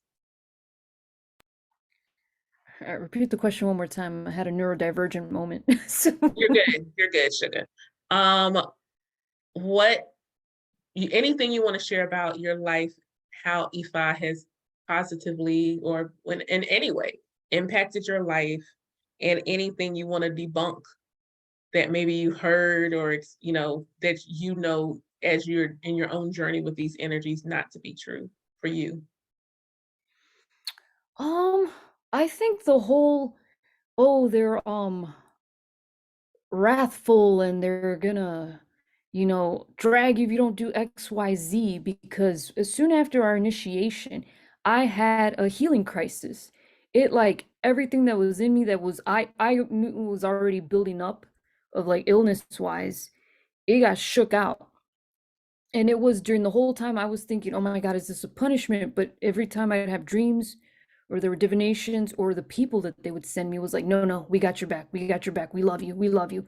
We're like, here, gentleness, like everything, it was gentle. I'm used to learning by the chancla, which is the sandal. I'm used to learning by catch whoopings, the belt or whatever. I'm used to learning by push-ups, the drill sergeant. That's how no pain, no gain. That's what I've always learned, how I've learned, and thinking that is how one's supposed to learn. But during this whole time, the learning changed. It was with ease. It was with gentleness. It was with love. It was, we got you, we're carrying you. Like, if it was like you could imagine it was like Papa Ogun jump, like carry me on his back, like piggyback ride. And then you had Mama Oshun over here, like patting me back, like, sorry, Mika, we're gonna keep going, we're gonna keep going. And it was that whole, like, if you're getting dragged or anything or any of that stuff, it's because you're doing stupid shit. It is your own, like, you are bringing that upon you. You are not doing, you're not walking in your apele, you are not walking your good character. That's really when I feel it's like you're bringing this upon yourself. They're like, we want to see you do right, is how I feel it is. We want to help you. And it was nothing but like, during the most difficult parts of my healing, of my healing journey, they were there. And they brought me all the people I needed to, the acupuncturists, the curanderas, Awo also showing up and letting me know I had past life stuff I had to heal. And then the same curanderas in Mexico confirming that past life. And so I had nothing but love and support in this time. And then it's, even miracles happen with healing with my parents, healing my, inner child. My folks, my dad saying, Mija, I was so far from God, from, any type of spirituality, to all of a sudden, thanks to you, I have, found my way back to spirituality and to God. Like, this man has his whole altar set up at the house with pictures of his parents there, the abuelitos and the abuelitas, and he'll set up his candle. It is through the, Catholicism lens, but a part of me is, I'm like, we're still doing ancestral veneration, pa. You're still doing ancestral veneration. So much healing and just miracles happened, and that's why I'm like, I hate the freaking, the practices that infuse fear into it still, that infuse that Catholicism crap where it is like you're punishing, they're using that language, how Iyalawo Antoinette was saying, how they were doing that. And I'm like, this just doesn't resonate with me. It makes no sense. So I guess that's something that I feel has been debunked for me through my experience, because yeah, I don't think I would have been here had it not been for my spiritual team, for my, my ancestors and the Orisha. I'm getting all emotional here, but yeah, so yeah, that's why I'm like, man, this is the whole nonsense of them. They're gonna punish you and drag you and do this and that. I'm like, it's nothing you don't bring upon yourself if you're doing what you're not supposed to. You know, if you're continuing on, you know, trying to force a square peg into a round hole, that's you suffering then. And so, yeah, that's what I feel has been debunked. Ashe. I Thank think you. that was like a Grammy acceptance speech. Ashe, you're right. That was dope. Like thank you so much. That was beautiful. Avalable, Antoinette. So let me first start saying by like I don't think that I can tease anything out in terms of when you ask like how has my practice changed since Ifa. Like I can't, because of the many things that I've been afforded to do, Ashe. it's not linear in that way for me. Ashe, that makes sense. But if I think about all of the indigenous practices that I am a part of, Ashe.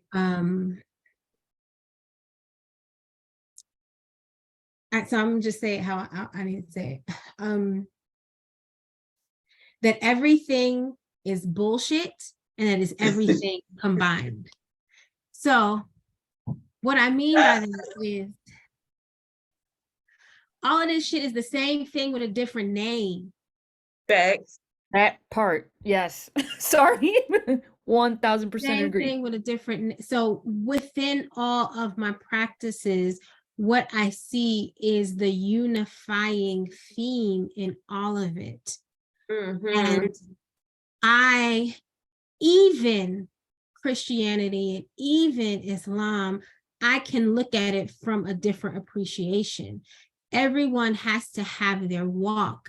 And if you have your walk with source, I'll say it that way. If you have your walk with source, then everything can lead you to who and what you need to be. Come on. Period. Right? So I can have a conversation with Christians who are not trying to get me to be a Christian, but we can talk about scripture and its applicability.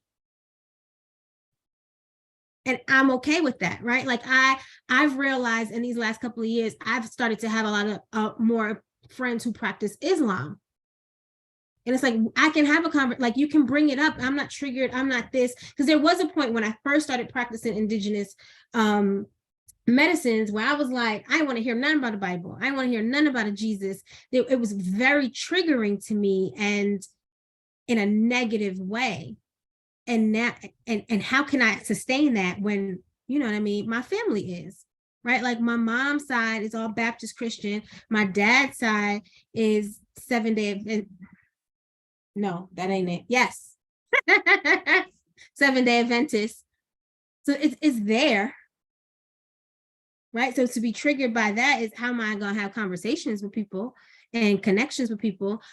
And there's no need for the separation. As long as you're not trying to, you know what I mean?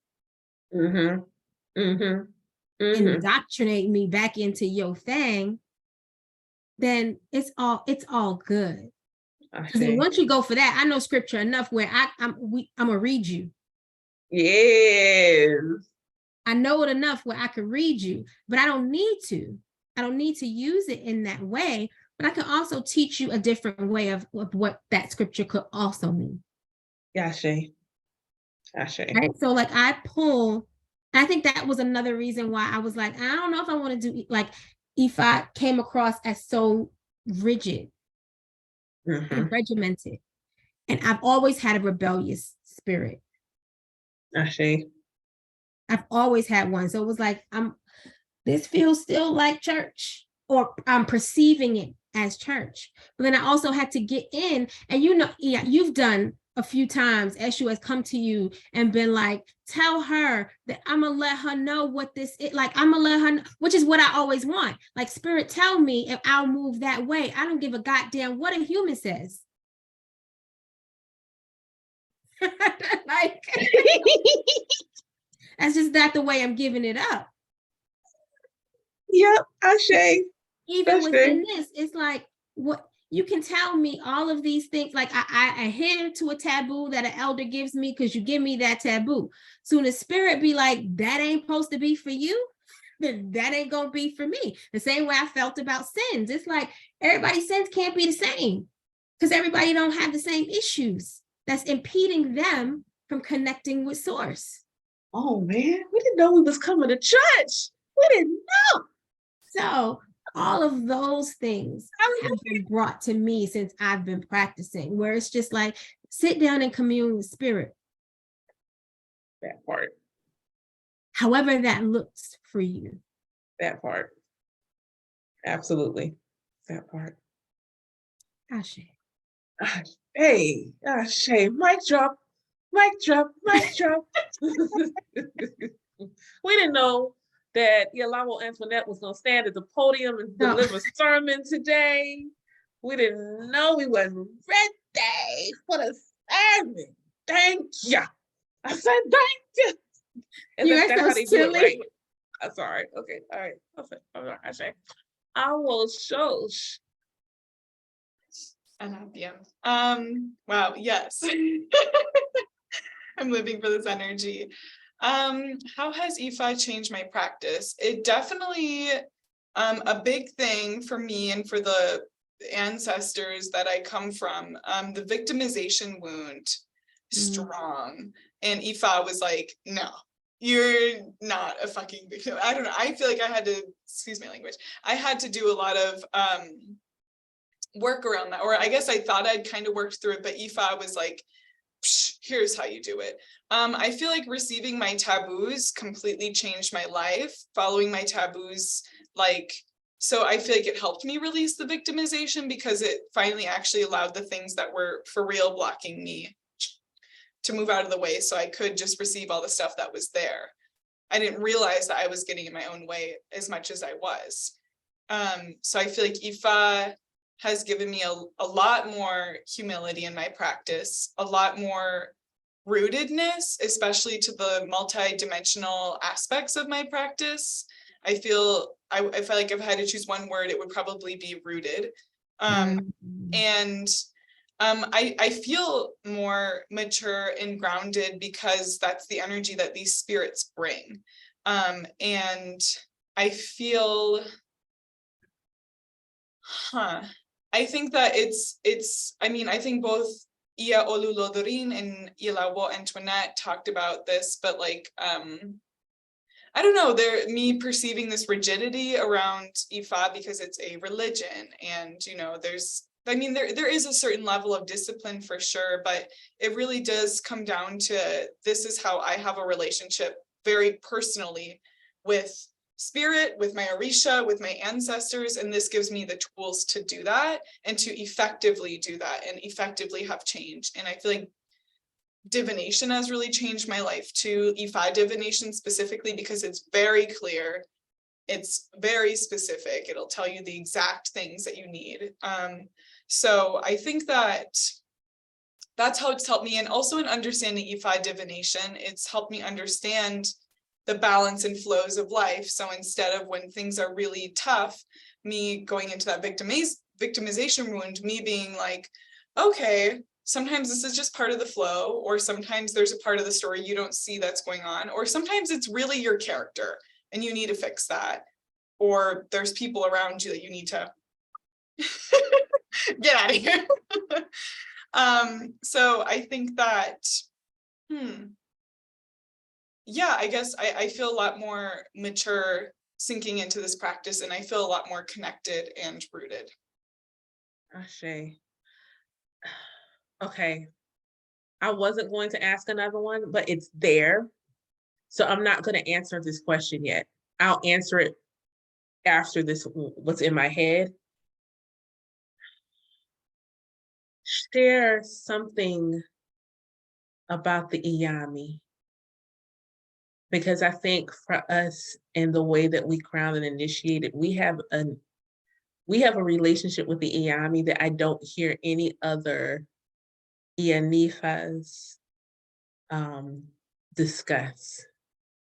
And for a lot of people, you know, if you were born in Yoruba land, you know, it wouldn't necessarily be an initiation, it would be an assumption. There's a rites of passage, you're a womb holder, you automatically are in the Ile, Iyami Oshiranga. But, you know, not being born into the tradition and being able to receive it, and then just things you hear, just maybe, you know, 3 or 4 sentences, if you have, about the Iyami in your relationship. I will show, since you last spoke, I'll let you go first. Sure, I'm like, sum all this up. I guess I'll do my best. You need a minute to think about it. I think I can flow with it. The Iyami are not to be played with. They are very much effective change makers and have been able to help me see and remove a lot of bullshit out of my life before the actual bullshit played out, if that makes sense. Yes, it makes perfect sense. My relationship with them, I mean, it just, there are the mothers, and so it does feel like the energy of having mothers in the way that I've always wanted to have mothers, that I didn't get to have mothers, having real spiritual mothers support me and guide me and navigate me. And at times they can be difficult, very tough love. But ultimately it's also just, it's a life-changing relationship, and it's empowering. It's really powerful. Okay. Okay. I can Yeah. say Same. Go ahead, I'm still building my relationship. Ashe. Like there are times where I can recognize their presence. And then there are other times where I'm just like, well, I'm just gonna talk anyway. So yeah, so I'm still building Ashe. the relationship. Iya Oluludurin. Mine is a bit complex, I feel, because everyone, you know, everything you read out there is, oh, they're terrifying, oh, they're scary, oh, they're, I think completely misrepresented a lot to make it seem like to keep, I feel, womb holders away from them almost. And that entity and that power. But when I've dreamt them all. Every single one appeared in a big way in my dreams, and then in real life. Like hawks will show up, vultures, parrots in the hood or whatever somehow, and they will yeah, driving through the hood and they'll be like, we got you. I'm like, what's the parrot doing in the middle of Englewood? I'm like, all right. So like it's that's how they'll show up for me too. And they'll be my sign as well. Like, and even when they start flying above my car, like they will be following my car for a bit. And I'm like, all right, I see you guys. And so it's changed it's changed also you know what they feel like if you grow up with a bunch of strong Mexican abuelitas, tias, moms, it's that energy. They're tough love. They will give you a chancla if you need it, but it's still moms in the end, it's that. And I realized, I'm like, oh, this is just my birthright. I'm like, duh. This is just like my mom. It is, the Yami are my mom. I'm like, oh, my mom's totally Yami. She has that spirit of all like, I love you, but I will give you, like, and if anyone messes with my babies, I may only be 5 foot nothing, but anyone that messes with my kids better watch out. And my mom's always been that force of nature. I'm like, oh, my mom's totally Yami. That's the energy that I feel. And I think any Latinx kids will be like, they're your aunts, they're your moms, they're your abuelitas. That's who they are. And so yeah, they are a force to be reckoned with. And I think that's the difference. And I feel that again, patriarchal, other crappy influences that came in and just completely demonized them. Yeah, so that's how I feel about them. Ashe. I think they floated through us like, see, don't talk about it. And I'm like, my bad, oh.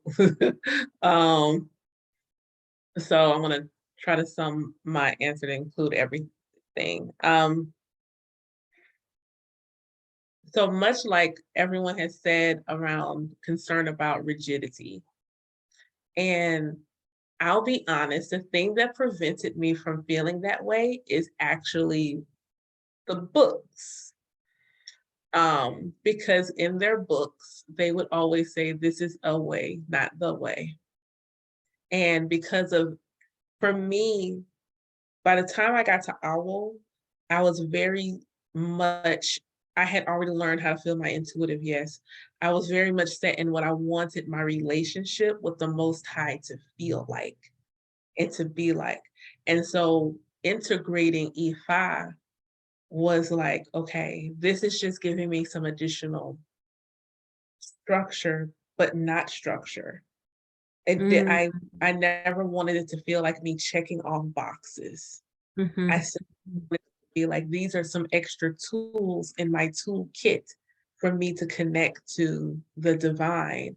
And thus I incorporated them. Like I purposely, after initiation, would do I did Dafa every day when we first initiated. When we first initiated, it was like every day of the week I did a Dafa. But I also pulled tarot cards from my Orisha deck to compare to the Odu that I got, because for myself, I wanted to see the oneness of spirit. Mhm. And it was just so cool. I did that for like 6 months. I'd pull an Odu and pull Orisha deck. I'd pull an Odu and Orisha deck because I wanted to be able to say, spirit is speaking to me, period. Puriyana, the way that it comes through manifests differently, but the message is ultimately the same, or sometimes they expound on, other tools may expound on the message that I got. But it was the coolest thing to be able to pull an Odu, and then the Orisha deck would pull Orishas and the cards that were present in the Odu. And I'll be like, yo, this is so freaking cool. And for me, Ifa, like I said this before, Ifa gives me the audacity to be myself. Like, I did a whole poetry showcase with the intention of telling the sexiest poems and erotic stories. And when I stood on the stage and invoked Orisha and the ancestors at the beginning of the show, those that could see came up to me like, you fill the entire room full of spirits, right? And I'm like, so I've heard. Allegedly, that's how I roll. Allegedly, I roll that way. But they're like celebrating. Like when I tell you, like some of the stories I've written, and yet they're all around me like, yo, do it. Do it. Why? Because they want me to be myself. I can't get my blessings pretending to be someone I'm not. So Ifa is regularly encouraging to me to be all that I am supposed to be. All that I'm supposed to be. The notion that I cannot both look at astrology and cast an Odu, but then I prove it wrong every time. When I do a collective Odu and then I can see that it aligns to the planet, the stars, the transits, I pulled a whole Odu and then I was like, yo, Mercury retrograde is in his Odu. What the French toast? The timing was so freaking perfect. It was such a perfect, and I'm like, God is speaking to us in every possible thing. And if I had to say anything, it has brought me so much closer to God. People would probably say, well, you're gonna, the Orishas are simply emanations of God in nature and creation and in us. They are simply the emanations. Which aspects of God do I need today? I need winds of change. So the aspect of the creator I need is Oya. The aspect of the creator I need is Oya. And what I want to do is stand in the eye of her tornado and whirl the winds around me and watch everybody else go up while I am in the calm. I need you to say that question one more time. What was that?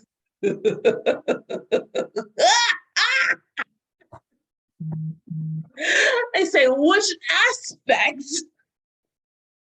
of the Most High of the Creator do I need today? You gonna write it down? Write it down.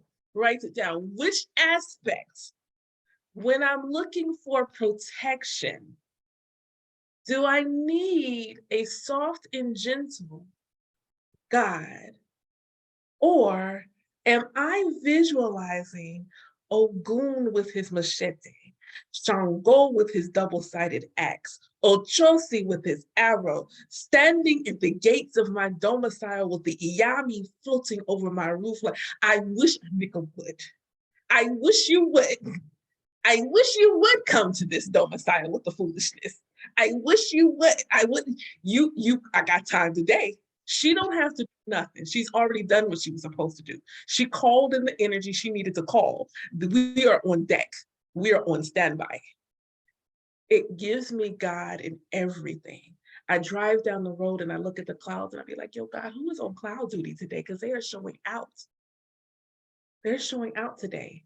I literally looked across the street at the tree where the leaves and vines and things. I'm like, yo, there's a man either climbing or hunching this tree. I'm not 100% sure what he's doing. It looked like he's like on the tree. Like he looked like he's hunching the tree. Like that's what he looks like. And I'm like, yo, God, you got a sense of humor. And I like that. I like that.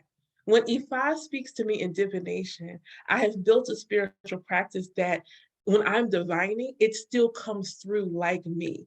You'll catch us. So I'm good for giving you a song. I'm reading a whole Odu in a song lyric.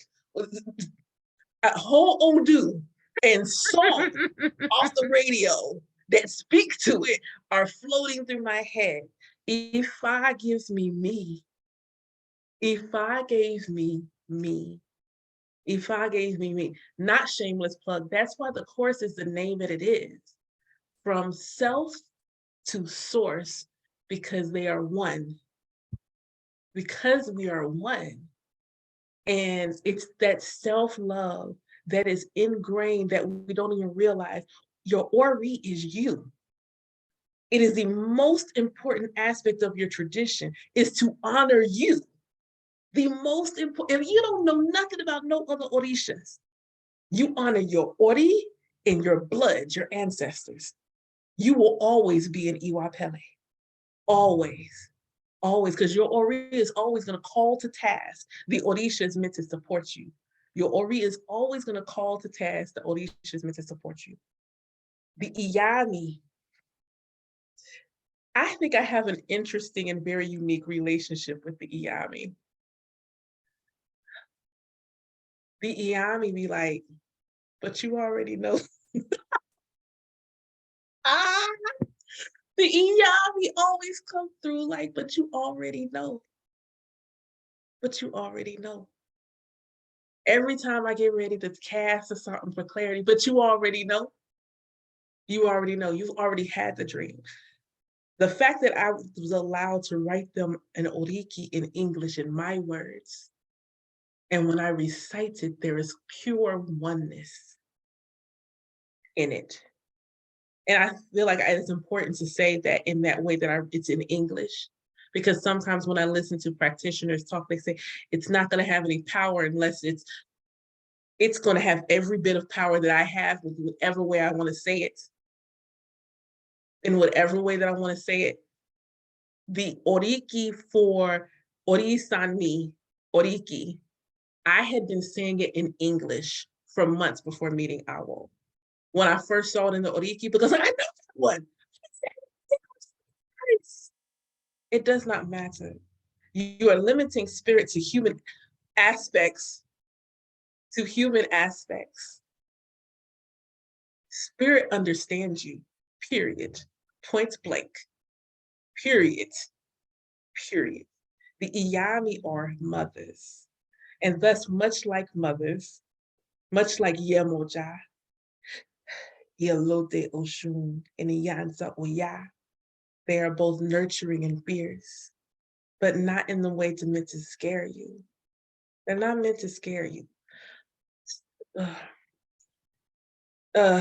Spider-Man, with great power comes great responsibility. As womb holders, we are innately close to the Iyami. It is our birthright. But with that power comes responsibility. I can't be all willy-nilly sending Iyami doo-doo at people because somebody cut me off in traffic. And I'm like, you gonna learn today. You gonna learn to drive today. You gonna learn to drive today. You want this, like, did you cut me off? My kids is in the car. You don't want these problems. You don't want these problems. Responsibility. And that's the other thing, you know, the Ifa gave me is that understanding that to not be afraid of my power, that my power is what it is.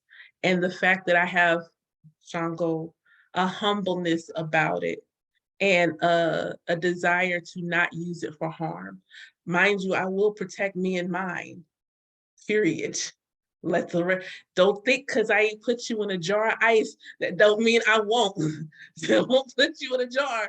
I might if the need calls for it. But generally speaking, I don't feel that way. I don't feel like using my gift in that fashion. If it is needed, then Ashe Ifa will let me know. Ifa lets me know if I need to light a few black candles. Ifa lets me know if I need to place the hands on the land and call forward my personal sovereignty. Ifa also does not ask of me to go broke with my Epo. And I think that's, you know, important to call out as we wrap up. You know, people talk about the offerings and things like that in indigenous practices, and you have to understand, you're not meant to go into debt for God. God don't need your money. It's simply, in reality, a symbolic mechanism to tell your conscious mind that there's something coming. It's a conscious, it's a bridge between your conscious mind and your unconscious knowing that spirit is about to do work. You are not giving your power away simply by giving an offering. You're saying thank you to the part of you that needs to do the work. You're saying thank you to the part of you that needs to do the work. Because the work could happen, but then you're exhausting. You're like, why am I tired? Because you did all this spiritual heavy lifting and you didn't say thank you to yourself. You didn't say thank you to the part of you that did the work. So say thank you, but do it in a way that makes sense, the right medicine for the right job. Sometimes your Ebo was not a meal. If you're trying to make money, your Ebo might not be a meal. Your Ebo might be, can you put that idea out there that you've had for months and you keep sitting on it? That is your Ebo. That is your offering. That's your offering. If I'm trying to lose weight, then don't cook me no food. How about go fast for a couple of days? That'd be your offering. That don't cost no money, that costs time and discipline. But you watch the movies and the things, and you see these elaborate altars with all of these big foods, and you think, this is what this, I can't do that, I don't have the money for that, then don't. Spirit won't call it to you that way. In the last few days, almost every offering I've been asked to give other than cola nuts is in my kitchen. Don't let TV fool you. And don't let these priests that want to make all the money, I need you to give me $500 to get this thing off of you. Oh, okay. All righty then. And then you wonder why they don't come to these traditions. It's because they've been clouded with these things that don't make sense. So that's that, Ashe. Okay. I want to say first off, I told y'all this was just gonna be a vibe and we was gonna be talking. I want to say thank y'all first off for your honesty, your vulnerability, your willingness to share this part of you. This part of you, it is very much appreciated. I appreciate it. Like I appreciate you wanting to do this with me and to have this talk. And I hope that y'all enjoyed it. Anybody have any last words they want to say before we say goodnight? No. No. My heart and mind is clear. Thank you for holding the space, Iyadania. Yes. Ashe. I was gonna say that. I was gonna say that. Answer that. Like, all hearts and The mind clear. Okay. Well, with that is said, I bid you all good night. Good night. Y'all have a beautiful evening. Love you, Godsiblings. Love you so much. Love y'all to the moon and back. To the moon and back. Y'all be easy. This full moon energy about to show up on Friday. It's not coming to play with us. Not coming. Be easy. Y'all take care. Good night. Little ground.